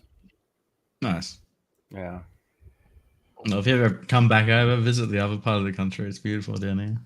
Yeah, I plan on going back. I've got a couple friends that live in Darwin, so if anything, I can always just commute down. People love to take trips down there, so a big trip. It's a lot of nothing. I did a 32-hour drive this year from North Queensland down here, and it was an interesting drive, that's for sure. Yeah. Nice, man. 32 hours? Yeah. With all my games. And the dog. Yeah, it was don't want to do it again. I would have anxiety. Speaking of anxiety, if anybody is in the South who got messed up from the hurricanes, I'm sorry. As a collector, that shit is scary and terrifying, and I watch the videos and it makes me like so. So your collection's insured, everyone. Oh my goodness. I'm watching these Florida. Can you collect games and live in Florida? Is it even possible? Because like the water seems to go up 15 feet above your house. Like what the heck? Yeah, and these insurance companies, man, don't seem to be paying people. Like one of my friends, his house flooded and they did not reimburse him for anything. It just really sucked, man. Jeez. When it comes down to you got to check the fine print when it comes down to insurance, because some won't cover floods, some will, and it could be the matter of the same price, but like one company has a different policy, so it's important to do your research first. They look for any loophole they can, though. Sometimes, we can't pay you because of this. Like, ugh. Yeah, that's pretty much every insurance company. Yeah, that's a rant for another day. Yeah. So yeah, did you guys want to show some pickups? I got a bunch of pickups. Is it that time? Yeah, we can go. I mean, unless you guys have something else you want to talk about first. We can get. I wonder talk about other stuff later. Rob, I did want to ask you, what games do you have in there in the background? Those arcades. I see you got are those 1-ups? Oh yes, yeah. I've got those. 2 of them I got in Alaska, and then the Simpsons one I bought here when I moved to Texas. So. Right on, man. Okay. Yeah. Oh, sorry. No, go ahead. Oh, my kids and I was just telling them earlier that back there's a TV on the wall, and we've got mini systems. All the mini systems are hooked up to that. Okay. And then the arcades, and then there's a little couch behind this couch, like a futon. So you can game back here, and then the front of the game house is like all the consoles and everything. And then so it's just kind of nice for all the kids. We can all spread out, play games everywhere, and right on, man. Good stuff. Yeah, thank you. Yep. Do the kids like playing the old stuff as well? So my daughter is really big into beat 'em ups. So her favorite is the Final Fight. That's why we got Final Fight for her. Yeah, okay. And then Streets of Rage was the first console beat 'em up we beat together, her and I. And then my sons are just actively into anything shooters, Call of Duty, and unfortunately right now Fortnite, and they're trying to get dad into Fortnite, and I can't. That's what most boys are into, I can't do it, man. I've tried so hard just because I want to spend time with them. But I will say my middle son, big Gears of War fan, so we played all the Gears together. So I'm happy with that. I'll take that. So it's cool. Right on, brother. Nice. Thank you. Yeah, if I ever had a kid and my kid didn't like games, I would be like devastated. You'd be like, you're out of the family. No, I was kidding. I would. I'd be like, the day you turn 18, motherfucker. Like, is he really my kid? Oh yeah, that's true too. Yeah, it's kind of, I try not to push a lot of stuff on my children. Obviously, they just grew up around this stuff, but I think it's awesome to live in this time where my children now get their own Ghostbusters movies, and my children get they got to see the '89 Batman that I saw in a movie, and I think it's kind of a cool time. I know we're regurgitating and using a lot of the same stuff from the past we talked about earlier, but I also kind of like that in a way because it's a legacy my kids are getting, and it makes me happy. It's like a bridge to the past. You can share that like interest together. I just, I just feel bad that they always get the watered down version of everything. Yeah, that's true. They get the nerfed, softer version of everything. When you say that, when I grew up, my mum always used to say, "It's so soft these days. Back in my day, things used to be authentic." Blah blah blah. Now we're saying the same thing. Yeah, no, I'm lucky. My kids, like I said, I never brought them. I never said, "Hey, you guys want to play?" They just came to the stuff. They came to it and wanted to try it, and then they liked it. And my kids, I'm pretty happy that they like to play a lot of the older stuff with me, and that's really cool to see them playing a lot of the retro stuff with me. So, yeah, nice man. Especially that considering that's most of the stuff you got, really, really important. So yeah, do you have anything you want to show off today, Rob? Pickup. Oh yeah, sorry. Oh, that's probably why I'm on the bigger screen. Sorry. Yeah. No, take it. No worries. Yeah, I've got a few things. The Atari, if you guys remember, they had that game Haunted House. Mm-hmm. So now the Switch has an updated version called. I was thinking about getting that. Nice. So I like it if you're in isometric style games. Mm-hmm. And it takes place in a haunted mansion, obviously, and you've got to basically go around. You've got to use stealth ability to avoid ghosts, and then you can attack ghosts. You have different tools and items you can use to thwart monsters and ghosts. I think they did a really good job on this, honestly. So, and you can find this for super cheap, for anywhere from 14 to like $19. So, so I got this recently. I love the Evercade. I know a lot of people don't. Evercade's awesome. We love man. Evercade. We like Evercade around here. So the crazy part about being in YouTube is knowing YouTube people, but knowing other being friends with the voice of Duke Nukem to me is crazy, right? That is so cool. So I got the Duke Nukem Evercade edition, the Atomic edition. Mm-hmm. And I'm bringing that this weekend for him to sign because he signed some stuff for me before. So I'm pretty excited to get that signed.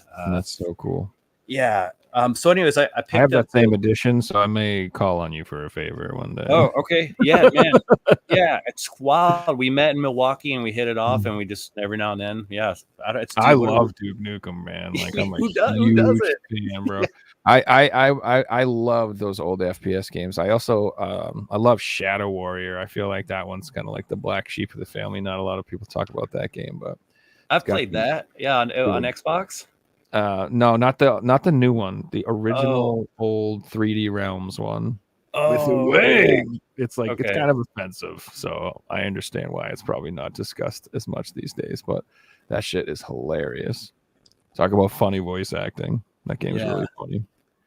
But I did pick up the new, of course, the Legacy of Kain and the Soul Reaver, and then the Bitmap Brothers collection. These are my newest Evercade editions that I pre-ordered, and I've got the 2 other pre-orders that are coming out end of November coming. So, I want to get both of those, and I ordered the Toplin, the new ones, the arcade ones. I love their arcade collections; those are so good, dude. Legacy of Kain was like one of the first PlayStation 1 games I ever got when the PlayStation came out, and I've always loved it. I love having it now on this because this is more convenient with the just save anywhere points. I love the quick save option on this, so that's the only reason why I got it. Is just and why that's what we need these days, man. We can't get stuck like we did back in the day anymore. Yeah, man. I'd have to leave the PlayStation on until I came home. Right on, man. Dude, so that funny instrument that Legacy of Kain game, like that was one of the reasons I fell in love with PlayStation 1. Yeah, it's because like was like, this is like Zelda, but metal as hell. Like, this is so badass. I was like, this is no offense, but I was like, this is so much cooler than Nintendo. It's just all I could think. I'm like, Nintendo is not going to give me no vampire game where I'm chopping people's heads off and sucking people's blood. And it's just so badass, dude. Yeah, I love it. Yeah, I love it. So good. Here's another one I got. I just now finally beat the first Red Dead Redemption. So Nice. I just now gotten a second one. So I picked this up sealed brand new for $14. So I'm starting to get into this. Not really liking it though at the moment, just because it's so slow. And it just feels like it feels like I have a job out in the Wild West. Every day they give me, they're like, hey, I need you to go hunt a bear or I don't Go know, clean the latrines. You're like, Are you "Oh." still in the snow area, Rob? No, I'm out of there. I got the camp set up. I'm contributing to the camp account, which is bogus. I'm like, I don't want to, like, this is my money. Like, I went out and I got feel it. once you get out of that, maybe like the next chapter, the game starts to open up. Like, it's a very slow start. Yeah, dude. All right. Hopefully, because in the first one, man, it was like blazing action. You were going everywhere. You were literally shooting and fighting all nonstop, unless you were just roaming the wild, the country. But this one, I'm just like, they're like, hey, man, can you go fish for a while? I like how the Xbox One is red on the spine. That's cool. Oh, yeah. So, yeah, that. And then as a toy collector, and I collect a lot of Transformers and whatever else, I did recently pick up Hot Wheels just released the Optimus Prime finally. Nice. And my sons, we always collect Hot Wheels, so I added this to the collection, and that's all I've gotten recently. That's cool, dude. Yeah. Toy collecting is something that I'm afraid to start doing, because I'd be like you, where I'm like have to reclaim all of my childhood toys. And I just took a quick peek online at how much some of them are, and holy crap. I don't know if it's the best thing. I was really into this show called The Inhumanoids. I don't know if you heard of that. I remember Inhumanoids. Inhumanoids, the secret lies within. It's badass, dude. And they were like just monsters and shit like that. And they had these toys that were huge. Like, do I have one in? I have one of them somewhere, but they're huge. There's Metlar, and then there's this giant like vine guy, and then there's a guy and skeleton guy, and they're like $500 to get them complete or something like that. I'm like, ouch. No, I mean, you can get them cheap. The more niche it was, the more expensive it's going to be. Yeah, but I'm not saying that. I might get them someday. So. If you guys are ever interested, and I'm not trying to plug my videos or anything, but I have a video a couple months ago of the whole house. It's got me on the front of the video with when I had long hair and everything. If you're curious, you want to see like the different stuff I have in here. Yeah, man, put the link in the chat right here. You got it. Private chat and the regular chat. In the description, I got links to his YouTube, Instagram, and his Twitter. Okay, so yeah. Check it out. So yeah, sorry, I never try and like. I feel bad you can plug your channel on the show. That's the whole point. I know. I feel like it's like when you go to these expos, you meet other YouTubers. It's like you're trying to give them your mixtape or something. It's like, here's my mixtape. If you could try that out, that would really help me. I know. Share with your friends. So I always feel embarrassed. Like, hey, if you do want to watch it, you should definitely go watch it. And he also just put out a really good video on Xbox horror games for the spooky season, which I enjoyed as well. So go check it out. I actually caught a little bit of that the other day. Oh, so wow. Good job on that, man. Man, that's I love the crazy. thumbnails too. The kind so I need to leave comments, man, when I check out folks' videos, man. But yeah, I was looking at that, man. Oh, I geek out, man. I've had some big YouTubers like you comment on there, and I freak out every time, man. No, man, it's all love, man. So cool.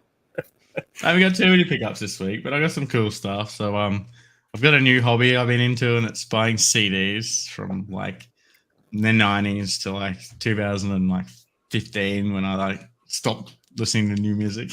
But I got a rule, like I'm picking up CDs for $1 or less.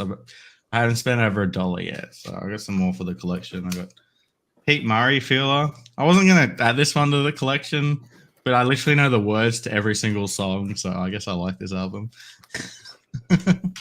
Whether you admit it or not.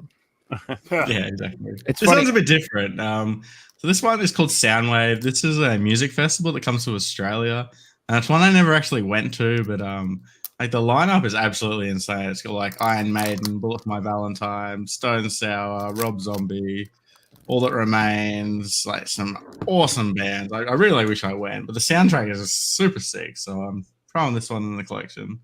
30 Seconds to Mars. Man, Awesome band. that's cool, man. That's when they really loaded up music on CDs too. Yeah, like double packed, like 40 awesome songs on there. And then final one we got is Coheed and Cabriria. Oh yeah, I know them. Yeah. Like any metal CD from that era, I'm picking up because they seem to be some of them are quite expensive online, like not video game expensive, but like $30 for a CD is still quite expensive in my book. So yeah, that's all the CDs I picked heavy up. metal. And we go Heavy video metal game. CDs are worth a lot of money, dude. Some of them are Especially. Yeah. This is the first game I've pre-ordered in person at EV Games in like 4 years. And you'll see why in a second. It is, of course, the Final Fantasy 1 to 6 collection on PS4, Australian copy. What I do like about this copy is we don't have the Canadian French on the front. It's just all in English, which is pretty cool. So Nice, super happy to man. have this in the collection. That is cool. It was $115 Australian, which is I price matched another store, so I got it for $109. But yeah, for a new game, $115 is quite absurd. You're getting the 6 original games, man. So I got vouched for 4 and 6 being a good game. Yeah, you get 6 games on there. I can see that, but you're not getting more than like 4 megabytes worth of video games. I'm glad they made more of those though, man, because people were going crazy, like selling those for $1,000 on eBay. Yeah, Insane. But we all know, and it's fact now. Square Enix will reprint everything. That is fact. All right, who would like to go next? You know what? I guess I'll go next, right? Yeah. Let's do it. I don't know if I show some. You guys know I forget sometimes. I might have shown some of the stuff in I do the same videos, thing. Once a week I go, did I show this last week? Yeah, but if I did, you guys just tell me and I'll toss in something else. We got here the Resident Evil D-Make collection for PS1. This consists of Resident Evil Outbreak, Resident Evil 0, and Resident Evil 4 Mercenaries. So let's get these out of here because they're in here all tight. Damn. Just broke the seal. That's so where'd you get that from? So Project Retro Games on Instagram, and he also has an Etsy store. I pick up stuff like this from him. He puts like fan translated games in English in physical format, so we can play them on our modern consoles or however you want to play them on a system like a Polymega. Sorry, I'm still trying to get these out of here. Like this thing is like not letting go. Like, I had them out a minute ago and just struggling now. Okay. I got a little bit of slack. I just want to show you guys the individual games themselves. So I'm not moving. Don't break it. That's all I'm saying. It ain't worth it. Joe's going to use this footage out of context. I can already see. Dude, I got to get this out of here, man. It's going to drive me crazy if I can't get it out. Okay, I got one. Perfect. What's Reggie doing? That took forever, dude. I really like the idea of getting.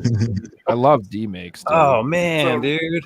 So Resident Evil 4 D-make, and this is the Mercenaries mode, not the full story, but they are making one with the full story as well. But you like the Mercenaries mode, that's very similar to Mercenaries mode on Resident Evil 3 Mercenaries, which is the first Mercenaries in place like that. So it's pretty cool. You get the Outbreak game, which is crazy to play this on the PS1. They did a good job with this one, man. I was impressed with this one. So this is probably my favorite out of the bunch. And then we have a Resident Evil 0 on the system. So you pretty much, this is a train scenario.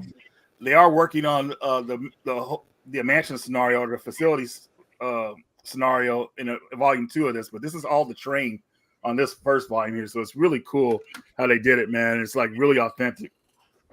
Dang, so those cases are sharp too. And they look great too. They look like they're official releases. Oh man, he does a professional job, man. Like these manuals are full color manuals, dude. It's like he does really good work, man. It's very impressive. The next game here is probably going to impress you, Rob. Hopefully you remember the series back in the day. It only lasted 1 season, but it was kind of cool. And this is Bonkers for Super Nintendo. Oh yeah. I picked this up the other day, dude. I said, man, I can't pass this up, man. I remember Bonkers, the cat cop or whatever he was, but it was really silly. Oh, I remember the cartoon. Yeah. Yeah. It was kind of funny. Like it came on the same time as like cartoons like Tiny Toons sometimes. So sometimes I missed it a lot, but I remember it. So I said, you know what? Let me go ahead and check this one out, man. So this is actually a solid game. Dude, nothing is gonna hold up against Tiny Toons back in the day. Tiny Toons is so good, dude. Amazing, dude. I heard the remake is pretty good too. I gotta watch some more of that. But yeah, Tiny Toons was legit, dude. Like, dude, this is too funny. What is it? The summer adventure ones, like that one that takes place. It's like multiple episodes over the summer vacation where they. That is so good. Oh, yeah, man, I need dude. to watch that again. See, that's what I need to get that on Blu-ray or something. Oh, did you see that they are releasing the Ninja Turtles complete edition on DVD soon? It's like $23. The entire show. It's like 30 DVDs. Finally, Oh, nice. Yeah. And we've had everything before that, so surprisingly, it took that long. Yeah. What's surprising to me is it's coming out on DVD. It's not Blu-ray. It's not 4K now. It's just DVD. Okay. Yeah, I guess DVD is the safe bet. I don't know if they could really make that stand out in Blu-ray or whatever like that. So they're probably playing it safe because that one's pretty. I mean, I don't know how. I guess if 30 DVDs must be cheap. It's like 30 DVDs. It's like so many. It's like that is a lot, dude. I mean, if you put it on Blu-ray, man, you probably be dealing with maybe like what, like 4 discs, 5 discs, maybe. Yeah. So yeah, I don't know. Wild to me. But maybe they'll make the collection look really nice. The disc will have like different art on each of them or something cool to really stand out. I don't know. But I'm buying it 100%. You get it? 100%. Yeah, I'm gonna make my girlfriend watch every episode of the Ninja Turtles. She's gonna be so excited. The next game here, I got Iron Meat. I was looking for a PS5 version, but dude, so Strictly Limited just sent this to me. I didn't even know the game was out and everything like that. But somebody sent me another person had sent me a code for it too. So when I finally played it, man, I was like, dude, this is real. This is Contra. This is Contra, not that Contra from Limited Run or that other game. This is like, dude, this is the real Contra, right? 2D sprites is just where it's at, dude. And I played it. I was familiar with it right away because I'm good at Contra 3. So I just know how to work all the gimmicks and the enemies and everything like that. And I got to this one boss that was a trip, dude. It was this train that was like this train monster just turned into this big metal monster. It's insane. You guys know the game's insane. So it's awesome. It definitely deserved all the praise it's getting. It's just I wish there was more physical copies out for people to get like us because I wanted to get it on PS5 and everything, but I had to settle for Switch. But yeah, Iron Meat. If you're able to get this game, don't pay no damn $200 like people are charging online. Just wait for it to come at a normal price and then pick it up like that. But I don't even think this game went on pre-order. I think it just went live immediately because I had no idea it came out. They did like a blitz sale, they called it. So it was like it wasn't like the normal. So normally they do a pre-order for like a year and then they send them out. This was like they said that they were announcing it and shipping it within like a couple weeks of. They couldn't afford to do a pre-order, man. They need money because literally, this was like if this. Well, they needed something like that for their reputation. You know, they needed people posting Strictly Limited games on social media again, so they could get trust in them again. This is exactly what they needed, and to make their game seem desirable again. Oh, like you said, look at this. The last game they released is calling for $200. I better get the next one. Yeah, exactly. Yeah. Is this only going to get it released for Strictly Limited? Is anyone else doing it? So far, that's all they've announced. I mean, I could probably see someone like PlayAsia probably doing their version of it, but I don't know. So far, it's Strictly Limited. It's got the. I think Reggie's called it though. Like, don't pay eBay prices. Just hold on because the way we're seeing games, someone will be like, "Oh, it's expensive. I'm going to release this and make money." Yeah, some people are just impatient. They want to have that flex. I got the game too, guys. Whatever like that. Just wait, pay a normal price, and you'll be good to go. So Strictly Limited is like notorious for having their games come out of retail too. Like all their other ones have. So I know most of them are through in or whatever, but yeah. Speaking of them, dude, the next game here finally got this one in stock. It's Ray's Arcade Chronology. Nice. Yeah, finally got this from Strictly Limited. This is one of the main games that people that pre-ordered like 2 years ago. I'm still waiting to come out. So we got these games in America in a collection, but we only got 2 of the games. The first game in the series, which is Ray Storm, it comes with this collection. So you get all 3 games, which is really nice. But I don't like when they do that kind of stuff, man. Like, don't make a different version that has lesser stuff, man. Just make one version with all the stuff on it, and then if you want to make it limited, you could do that. But don't make 2 different versions of it, because I actually bought that version. Now it's obsolete. This is the only one I'm going to play now. So it's like, what the hell? Yeah. So they've done that with Monster Boy. They've done that with Turrican. They've done it with a bunch of releases. yeah, dude. Like, yeah, exactly. So it's really annoying. Sorry, my camera got all funky. Darius is the most flipping confusing goddamn thing in the world, dude. Have you looked at like all the different versions of Darius that are available on PS4 and which version has this game and which version has that? It is so confusing, man. Like literally, it's like amazing. It really is, dude. Like, geez, I don't know why my camera's not focusing. We're on the Get that Vaseline on there. I know, right? Like, what the hell's going on here? I got this thing from Goodwill years ago, and it's always worked good, but you never know sometimes. I can't. Maybe it's getting old, or what the heck? This is as long as it's ever taken to get something working. Just want to see the games, Reggie. It's all right. Maybe it'll focus. Maybe we'll try that and it'll start focusing. So next game here, yeah, it's that's Wet. a good game. And the Xbox 360 version is the superior version, so I wanted to pick this one up. But the thing about this game is they were going to come out with a sequel for it. And they have footage of the sequel out there. But it just, I don't know, they just I guess it didn't sell well enough, so they kind of canceled it. But it's like a grindhouse type game, so lots of action, crazy sword fights, gunfights, stuff like that. It's got some pretty cool stuff in it. But yeah, I wish it would have came out with a sequel, man, because it's one of those games that of its time, and we're not going to get games like this anymore. So yeah, it would have been nice to have 2. Yeah, man, on PS4 as well. I don't think it got a Wii release or anything. All right, man. So this next game was kind of awesome to me because I actually played the game before I saw the movie, and dude, this blew me away, dude. Like, Lord of the Rings: The Two Towers. I said, man, I don't need to see the movies, man. Just play the game. I'm good to go. This is how I was back in the day. I remember I was in the Army when this came out, and I was like, everybody said, hey, let's go see Lord of the Rings. I'm like, nah, man, I just get the game and experience it myself, and I loved it. The game was fantastic. So playing the game made me actually go watch the movie, and I fell in love, dude. So definitely an awesome game, man. The last fight at the end of the game is so intense, man. Like it's insanely good, like how they put it together. Definitely a game worth picking up. Unfortunately, I don't think this is 2 players, but the second game, the Return of the King, is actually 2 players. Yeah, but yeah, great. I think they're all good games. I've got them on the Xbox. I like them a lot. Yeah.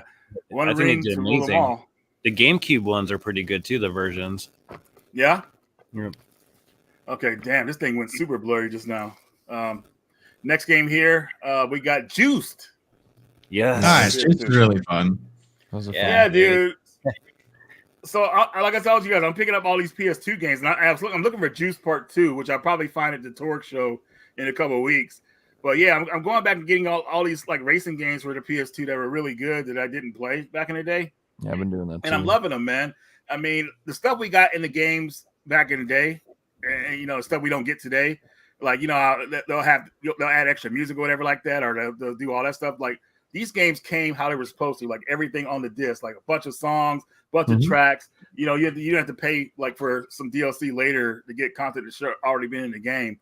So you really notice that when you play games like these compared to games today. So Juiced, definitely a game to try out.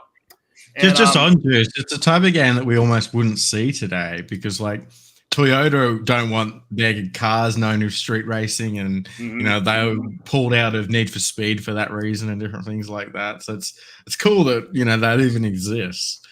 Exactly. Now with more racing games, you won't believe what I got this past weekend, dude. I was at a gaming store. My buddy found the PS5 version of this game, and I love kart racers. So when I saw this, I immediately had to pick it up. It's this NASCAR Arcade Rush, dude. Yes, dude. Yes. You played this? Yes. I have it for the Switch. Yes. Dude. I was like, man, and it was on sale. I was like, yes, dude, let me go ahead and get these, man. So I love kart racing games. Dude, it was funny. I even got some matches online. I got to race some people online, which was great. But the tracks are so crazy and silly. This game is so much fun, and it's a kart racer that you don't have to really worry about, like like the blue shell and all that stuff coming after you, man. It's a relaxing kart racing game where it's just all about speed and technique. It's just overall fun, man. All about hitting them boosts. Exactly. And if you're not like winning a race, at least you're seeing a beautiful track that you're on, man. It's like really cool. So happy to get these in the collection. Yeah, and they're like arcadey reimagined versions of real tracks too. So it'll be really? like it'll be like Talladega, but there's freaking like ramps you can do flips and shit. Like, you know what I mean? I'm like, I'm pretty sure that's not in Talladega. Right on. The sequel to Fortified Zone. I don't know if I showed this last time, but Operation Logic Bomb. Finally got that on the Super Nintendo. One, man. Yep. Dude, actually, I'm unfamiliar with this one. It's a hidden gem, man. The game that it comes from, because this is a sequel. They just changed the name of it, but it originally came out on the Game Boy. That game is a lot of fun. It's a top-down shooter, kind of like a Atari Warriors in a way, but just better. But this one, man, really amps it up, man, and they did a good job on it. But I think a lot of people didn't know it was a sequel because of the name and everything like that. So I picked this up at the Portland show. Actually, it was gifted to me by my buddy Elvis. So Elvis, if you're watching, shout out to you, man, because I was looking for this game, and we found a kart version of it. The guy wanted $50 for it, and it was overpriced. And I was still thinking about buying it, but the guy was like an asshole. He's like trying to pressure me to buy it, and just like, what the heck? And my buddy Elvis, he went and found the game $50 in box at the show. So he said, "Hey, we're glad we waited." So didn't they add this to the one of the Evercade collections too? For I don't. Jellicoe? It might be part of the Jellicoe collection. Yep. I'm not really sure. I'm almost certain it is, because I remember seeing it and I was like, "Oh, dang, that's cool that they had that port on there." Because it's a good game, yeah. Dude, Evercade, I cannot wait for a lot of their arcade releases to come out, and that Evercade Alpha. The Alpha, yeah. Dude, when that comes out, that's gonna be legit, man. Oh my god, that's what I'm screaming. I feel once that thing is here, and I have their arcade carts are gonna be the fucking shit, dude. Dude, I'm gonna try to play Tomb Raider collection on there. They need to come out with one with a Tate monitor, though. They have to do that, man. Well, yeah, I'm sure they'll be reasonably priced too, because Evercade's such good value compared to everything else. They would just have to find a way for the monitor to rotate, kind of like that other system did. Maybe that would be a better option. You know what I mean? True. Like yeah, a rotating monitor. I don't know how they would pull it off, but they'll figure something out. Well, did you see the what was it? The Egret Mini? Yeah, that one, how they did that one. Yeah, that's how they did that. That's where I got. That's where I thought of it from. Popped out and rotated. That was the shit, dude. So if they could, Sega did it too with the Astro City Mini. The Astro City Mini 5, the screen rotates on that one too. Ooh. Oh, really? Yep. And the Astro City Mini 5 is all shmups. It's an amazing collection of just shooters. Yep. Yeah, what your name written all over it, Joe. So next game here. If you're a fan of the Dreamcast game, well, this game will be very different for you. This is Slave Zero X for the PS Switch and the PS5. The PS5 one just came today, but yeah, man, I don't know how to say. This game is like Devil May Cry, 2D Devil May Cry, mixed with some other action games I can't think of right now. But dude, pretty cool game, insane, and. Yeah, I just had to have it. So got that. Good to go. And my last game, well, I got 3 more games here, but I'll go through 2 of them real fast. We've got Acrobat, Arrow the Acrobat for the Game Boy Advance. I got it for $2. I said, why not? We got a Syndicate Racing, Street Syndicate Racing. I think, was this Street Racing Syndicate? Sorry. It's SRS on the Game Boy Advance? Dude, that's what I know. That's why I picked it. I was like, holy I was like, crap, dude, let me go and get it. It's not fast, of course, obviously, but it's still kind of cool that it's on the Game Boy Advance. Like, I don't know, like if you're a fan of the series or your family's a fan of the series, here you can play this weird version of it. But I don't know, it's just kind of cool.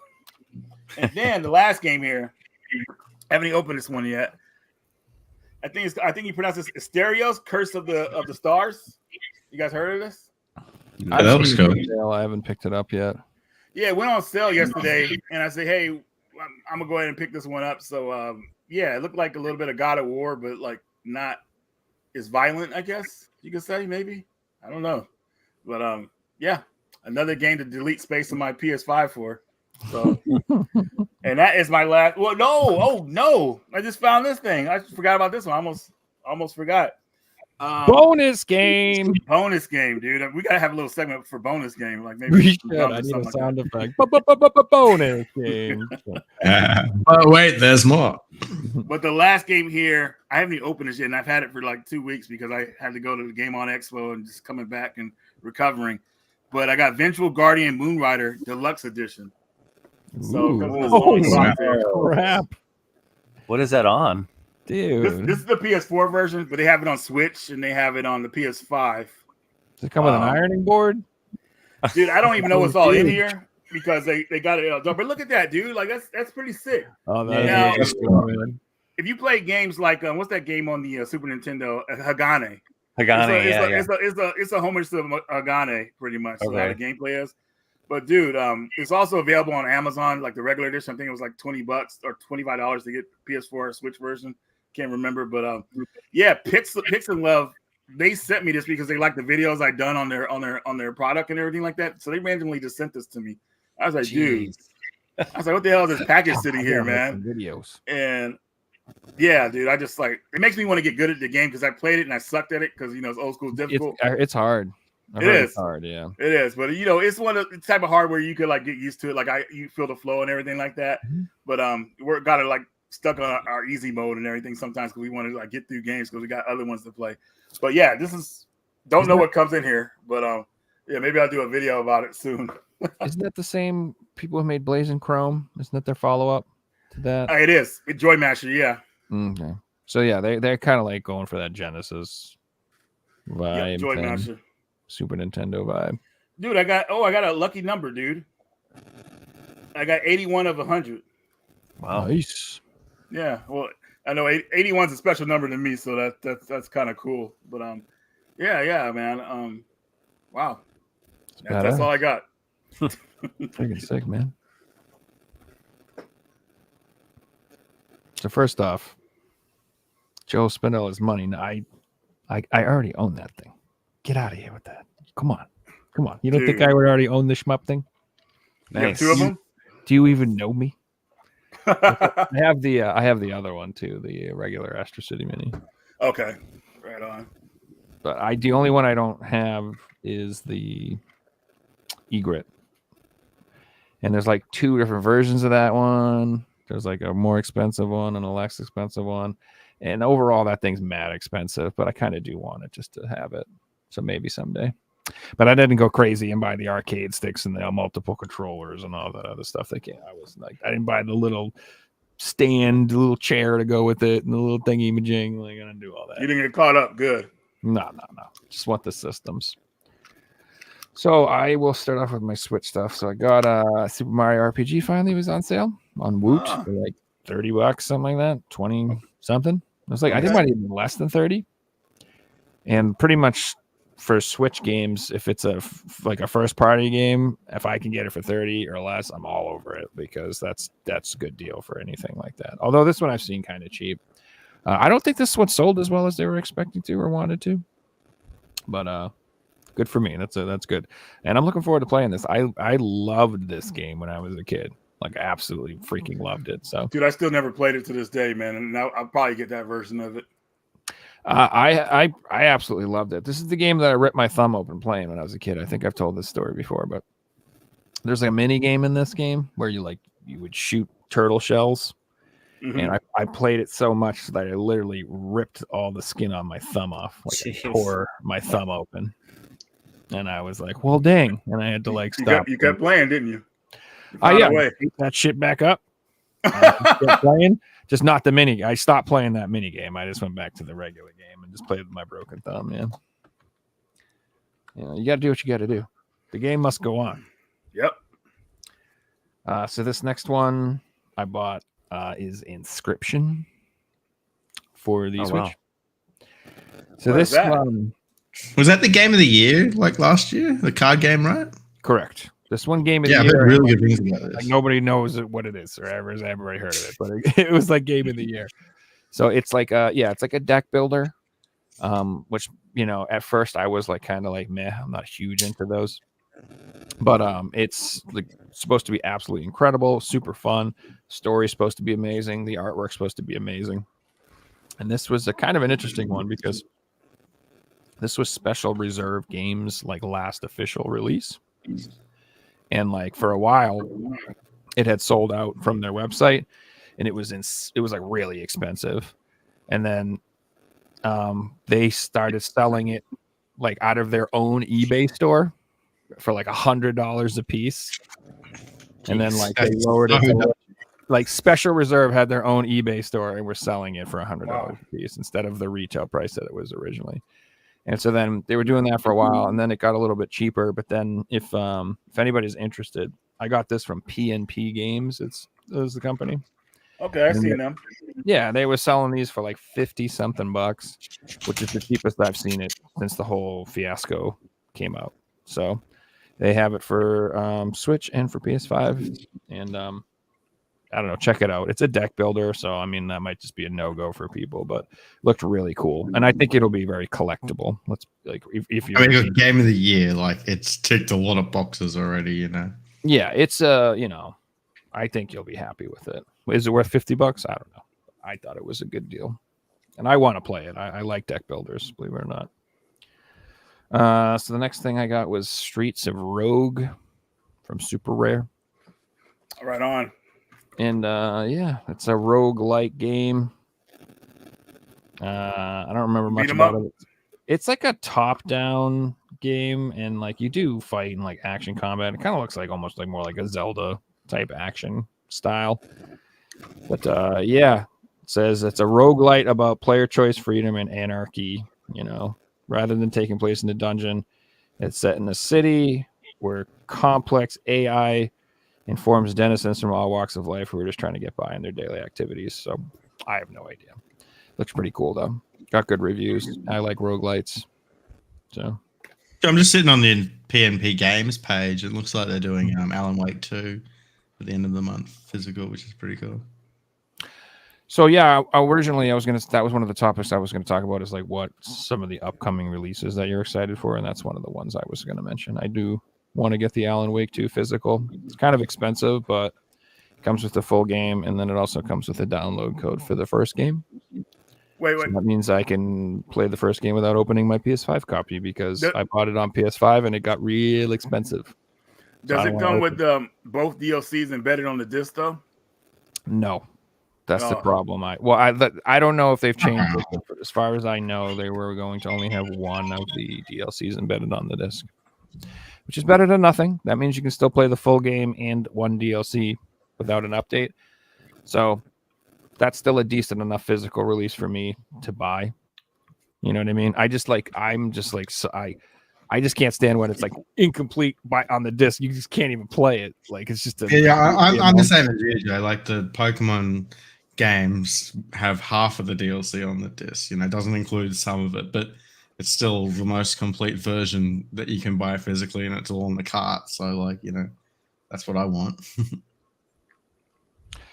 Yeah, that's what I'm saying. It just needs to be, you know, I would love everything, the full version, all the DLCs, the whole shebang, but I'll still buy it if it's functional and, you know, without that. So, yeah, I know today's age, DLC just keeps getting released and released. It's like, are we ever going to see a final version of a Super Smash Brothers or a Mario Kart? Because we just keep making new characters and keep putting them in the games, you know? Yeah, there'll be a Super Mario Kart 8 Deluxe, Super Deluxe version or whatever. Final Deluxe Special. So, I also I got my Iron Meat copies. Nice. Damn, you got the PS5 one. Yeah, I got them both, bro. I ordered these like the second they came up for pre-order. So if you remember correctly, I was hyping these games up. Yeah, I remember you talking about them on the show for a while. So like I have like I don't know if you can see it, but like see these pictures behind me or whatever. One of the postcards I have up here is an Iron Meat one stuck in one of these pictures. Nice. And so like I had ordered something else from Strictly Limited like a wicked long time ago, and they sent me like those little Iron Meat postcard. I was like, what the hell is this? And like I looked it up and I was just like, oh hell yeah, this game looks fire. I was like, it looks so good. I was so excited for this to finally come out, and it did, and I'm pretty excited. Did I get any cool numbers? And I got 567 out of 2,500, and I got 2,359 out of 4,000. So that's not really that cool. But either way, I'm super happy to have them. I got some weight to them too. What's funny now is like they're so fucking expensive now. I don't want to open them. I hate. That's what I was gonna tell you to do right now. Say, hey man, why don't you open them for us? Real fast? No. I'm gonna buy it. I'm gonna buy that shit digital. See, the thing is, Joe, like even an open copy would still be the same price as the sealed copy, basically, maybe like $5 less. Well, Because how many open copies are for sale? None. They're all sealed, none. Do you guys think they'll actually? There was only one PS5 copy even for sale on eBay when I looked. Oh wow, Jesus. wow! Only dude. one. So, do you guys think they're holding back? Like they might have more of them that they're going to sell, or that's it? I think that would be more of the case. It's strictly limited, so we know that they've had trouble with selling things lately. So I'm sure that's more of the case, Reggie. Okay. I hope so. And like you said, someone else is going to put it out. It'll get a retail release, or Play Asia, or Limited Run, or someone. Video Game Plus will do it, or someone. I wouldn't be surprised if it got a Play Asia release or something. Yeah. I'd be surprised at this point if it didn't. Any game that's more than retail price on eBay seems to pop up for sale retail price again. Unless there's an issue with the licensing, they're all getting reprinted. Excellent. So, my next one, another super rare. Got Optics. I don't know, whatever you think that's called. Something like a Silent X. Oto. Yeah, whatever that is. Or something. That's what it is. So this is basically Hotline Miami. Oh, It's like looks almost identical to that, but it's like a darker black and white color scheme, but it's like this look. It looks very similar with that top-down action style, quick-paced murdery stuff like that. I don't know. It looks super cool, and it came out on the Switch like a wicked long time ago. I like the sleeve. Like the soup they did the PS5 version, and it's pretty nice. Yeah, it comes in a nice slip color sleeve. While you're on the topic of Hotline Miami 2 this week got banned in Australia. Yeah, and people that had their copies downloaded got taken out of their accounts. And taken out of their accounts. Yeah, and they got refunded supposedly. This is what I've been telling you guys about how they could do that to your system. Like digital, you're not safe, man. You don't own anything. You own it until they say you own it. They literally they took it out of your systems, man. Like, wow, you probably didn't even have it like on. It was in sleep mode. That's horrible. Yeah, so I guess they published it without a rating.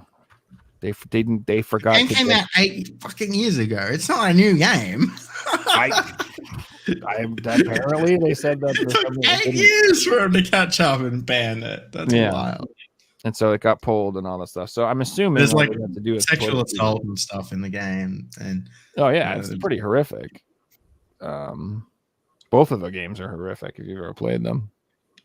But it was shocking to me that happened. And I think they'll just get a rating on it and put it back up. But who knows? It's crazy to me, like you said, though, that they went and took it off people's systems. Like, dude, like you said, though, guys, like if you had bought an Australian copy physically, if that exists, then you'd be good, right? They can go after themselves. You still have it. You can still play it, but that doesn't exist, unfortunately, So I got my crappy version with the stupid French on it. Boo. Je laisse très poupée. No, I'm just kidding. Does the original version have the French on it? No, I don't think so. Ah, okay. Interesting. I mean, I could be wrong, but I don't think it has any of this on there. I think it's just the text with the characters, I believe. I still can't see that version being any more expensive than this one. I can't see it selling for any reason why. Unless you're going for a full PS4 set. How many people out there are doing that? They probably already own it. So that's the thing. It's a variant now. That's all it is. It's a variant. It's a more expensive variant, but I don't know. I think it will be more than that one, but I don't think it'll command the price that it used to. Like you said, I think it'll take a significant hit. It's gonna drop. Like it'll get to the point where it's $50 more. Like it'll be $10 more, and then it'll get to the point like if you look at, I can show you examples like Class of Heroes 2G on PS3 was like a $400 game. It got reprinted. Now they're all the same price. Like it took a long time, but people just gave up trying to sell their copies and, eventually sold them for what the other ones go for. I am excited to have it though. I'm not I'm going to so open excited this. to have it. It's cool. This is just going to go. On the Open it collection. No, right now. I got the Switch copy for that, bruh, and I got the Asian one, and it's already open. So that's the one that stays open. Yeah, I do have another version. Stop messing with my OCD, Reggie. You know, you just like to push my buttons. Man. Open games. I'm a collector. Ugh. I'm just kidding. Blasphemous 2. Oh wow, Dude, Blasphemous 1 is like $150. Wicked It is? expensive for PS4. Okay, so I'm gonna say a story. This is funny. You're gonna laugh at me, right? So I picked up like 6 copies of Blasphemous 1 for like $5 each, and had them all on eBay for like $20. Made $15 profit. Anyway, I accidentally sold one too many, so I had to ship out the version in my collection. Because, you know, if you cancel an order on eBay, you get in trouble. So I'll just send my copy out and rebuy it later. I'm trying to rebuy it. It's a $150 game now. That sucks. Me knowing that I picked up 6 day one, I'm like, there's no way I'm paying $150 for this. So I'm not. Literally, I saw an article about Blasphemous. I saw somewhere somebody was talking about Blasphemous being insanely expensive, and then I immediately went out and bought this. I was like, "Well, fuck that! I'm getting the sequel before it's too late." Well, I just remember playing the game and I got the bad ending. I was so pissed off. I was like, "Oh man, going through all that drama in that game and to get the worst ending." But it was a fun ride. They just had some twisted boss battles, though, man. Oh my god. I love the game, though. I think it's absolutely like a masterpiece. I really do, and I try not to use that term as often as other people do. Like, but I really do think the first Blasphemous is just like, as far as 2D action games goes, like that Metroidvania style, whatever. Oh man, it is so good. I love it. I think the artwork's incredible, the music's incredible, the story's incredible. Everything about it. It's creepy. Perfect. I got quite a few games like this now that I think about it. Vernal Edge is another one, another Metroidvania. Nah, that looks good.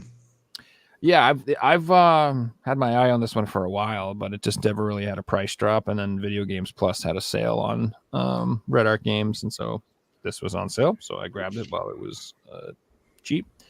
But yeah, that's another 2D action game. I'm not sure if it's a Metroidvania, but it kind of looks like that style. And then I got another 2D action game. It's called Saga of Sins. But this one looks like stained glass. So the whole selling point of this game is the art style. I mean, it is like a 2D action game, so I'm sure it's fine. But that's the main selling point. Is I don't know if you can see it very well, but the whole game is looks like stained glass. So, nice. Looks really cool. Yeah, now the other one that I need to get now is the Ultros game. That looks like an acid trip. I don't know if you've seen that one, but I want to get that one too. And then I'll have all my weird art style games. This one I'm wicked pumped about.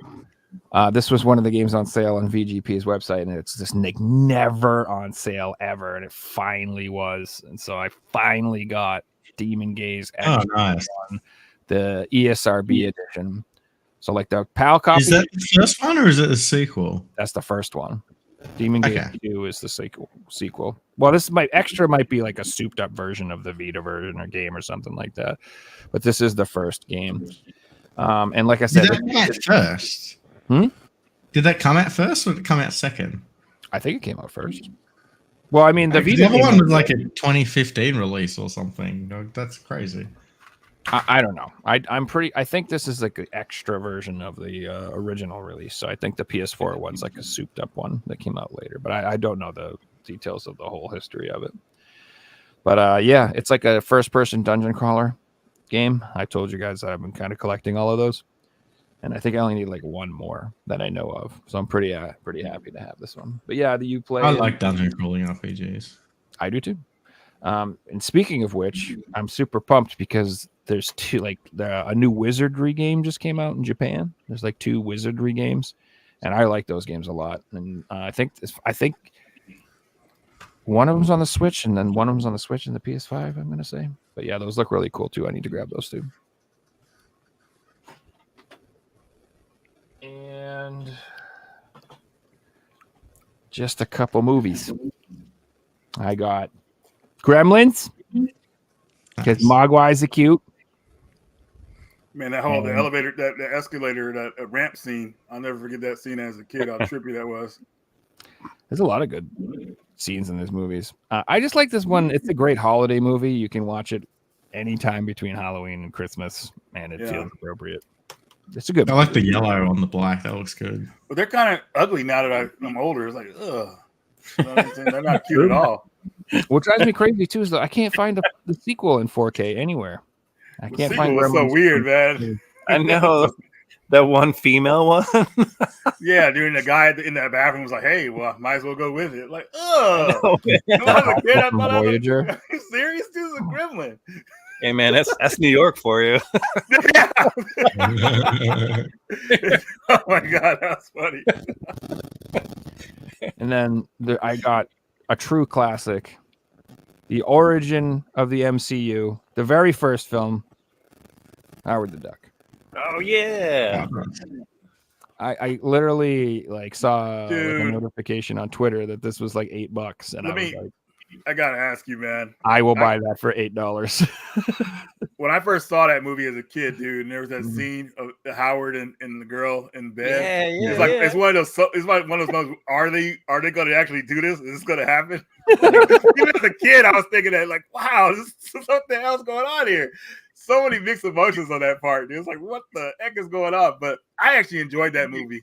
But as a kid, I haven't watched it now.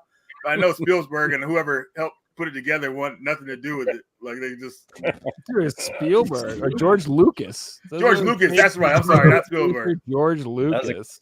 I've never seen it. I've never even heard of it. I'll be honest. Yeah, it's based off a comic book, but it was a very confusing time. But I loved what's the actress's name in it? I forgot her name just now. She's in Back to the Future. Yeah, it's the girl from Back to the Future, Leah Thompson. Leah Thompson was hot in that movie, and she did great in my opinion. But as far as like the whole, she hooked up with a duck, man. There's no way around it. Dude. Can you imagine like you're sitting there watching that with your family, and it's like, what the heck is what's going on here? You know who liked that scene? That dude in Grunts too, man. It's my favorite scene, man. Cheering it on. He's like, yo, people were freaky back in the day, man. The 80s, man. No other time like that.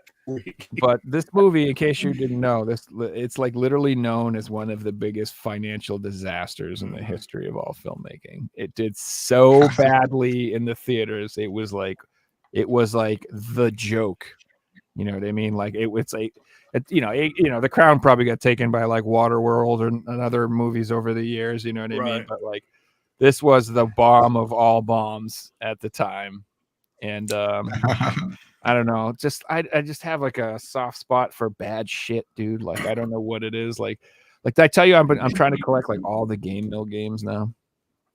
Like I just think that's funny, so I'm deciding to do that because everybody shits on them. And they're like, those games are all so bad, and I'm like, well, I'm gonna get them all, the whole set. Just to let people know who are watching, man, Howard the Duck is on Tubi. That says anything, so you go watch it with some commercials. If you've never seen Howard the Duck, watch it after watching this, and you can either thank me. Oh my God, Kate Seagal's sister was in it. Katie Seagal from Married with Children. Her sister is in it, and she looks just like her. So that's kind of cool. Joe, were that all your pickups? Because we got some Discord pickups I wanted to show everything. Off. That's all I got. I can't believe how much crap showed up. We remembered last week, so we've got some new ones posted this week. So everyone that shared your games, LOL posted some new PSP games. There's some awesome stuff here. It's a Fantasy Star, I see. I love that Namco collection cover. That looks awesome. Blaze Blue, another Fantasy Star Portable. Fantasy Star? Good. I love that Fantasy Star Universe 1, and the sequel to that game is wicked expensive. Fantasy Star Universe 2. It's like pretty expensive. They're probably trying to get them back online too, but those games are really like high. Sega did a good job making those games. Not only the single player mode is good, but the online mode had its own story to it. And dude, it was great. And then moving on, Darky said, "I blame LOL for this." I would the furry movement. Wow, this is cool. 2-in-1 pack. Mercury and I can't see what that is. Mercury something. I've never seen that. Yeah, that's cool. And then his Mercury right next to it. That's funny. Yeah. Another Mega Man game. Looks like Mega Man 10. And Wow, Rengoku. Mega I haven't Man. heard of this one. X Maverick or whatever the heck it's called. There. There's two of them. I assume that the X meant 10. So.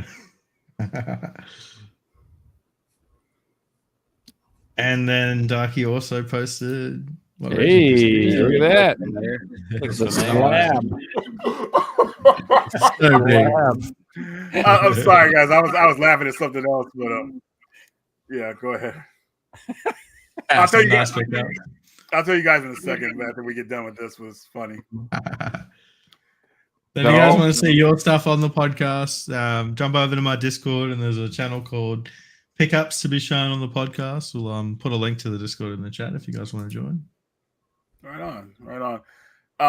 The reason I was laughing because I was reading the legacy of Howard the Duck, and it said reaction to the film had a negative effect on the cast, which found themselves unable to work on projects because of the film. So it hurt their careers. And I know it's not. It's. I mean, it was like the joke. It was like if you asked anybody like what's the worst movie that ever made, people Howard the Duck.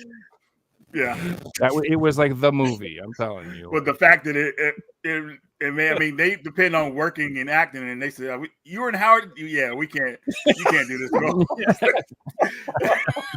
That's wild. That's bad, man. Oh man. Oh my god. Yeah, I only recommend the best films. So yeah, that was awesome, guys.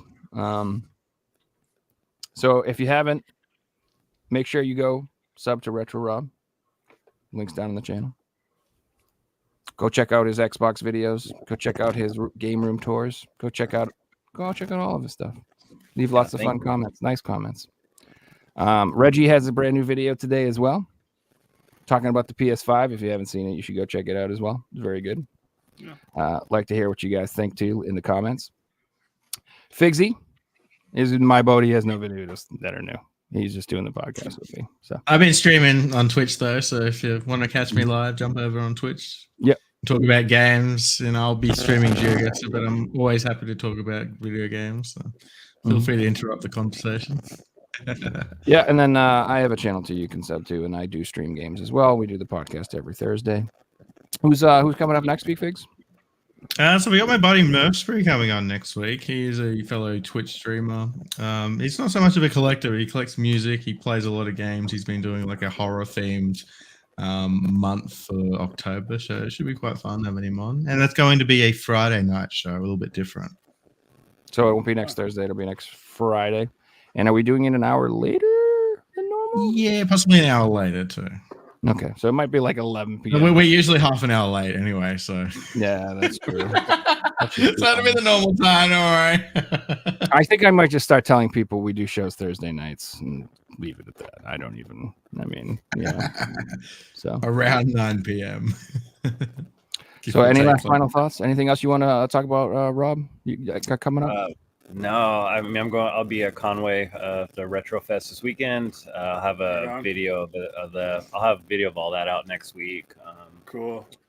Halloween vid at the end of the month, obviously, and that's pretty much it. But yeah, man, I can't thank you guys enough for having me on. It's a huge honor. I love doing these kind of things, and great conversation. Just super happy, man. I can't thanks for express joining us, Rob. It was a blast. Yeah. Thank you. Yeah, thanks for coming on. It was a pleasure. And you'll definitely have you back. I hope you enjoyed it, and I hope everybody has a great rest of your night. And thanks for watching the show. Awesome. Thank you. Good night, everyone. Night, everybody. Where's the button?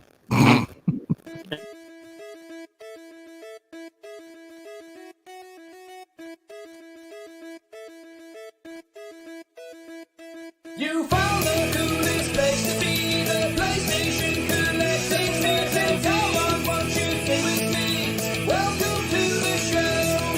Gather around the boys and girls, collectors from around the world. Let's show the people what they need to know.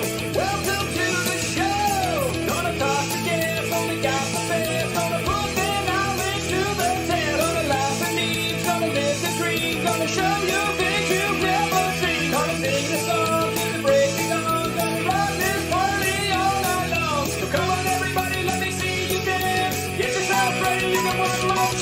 Bye.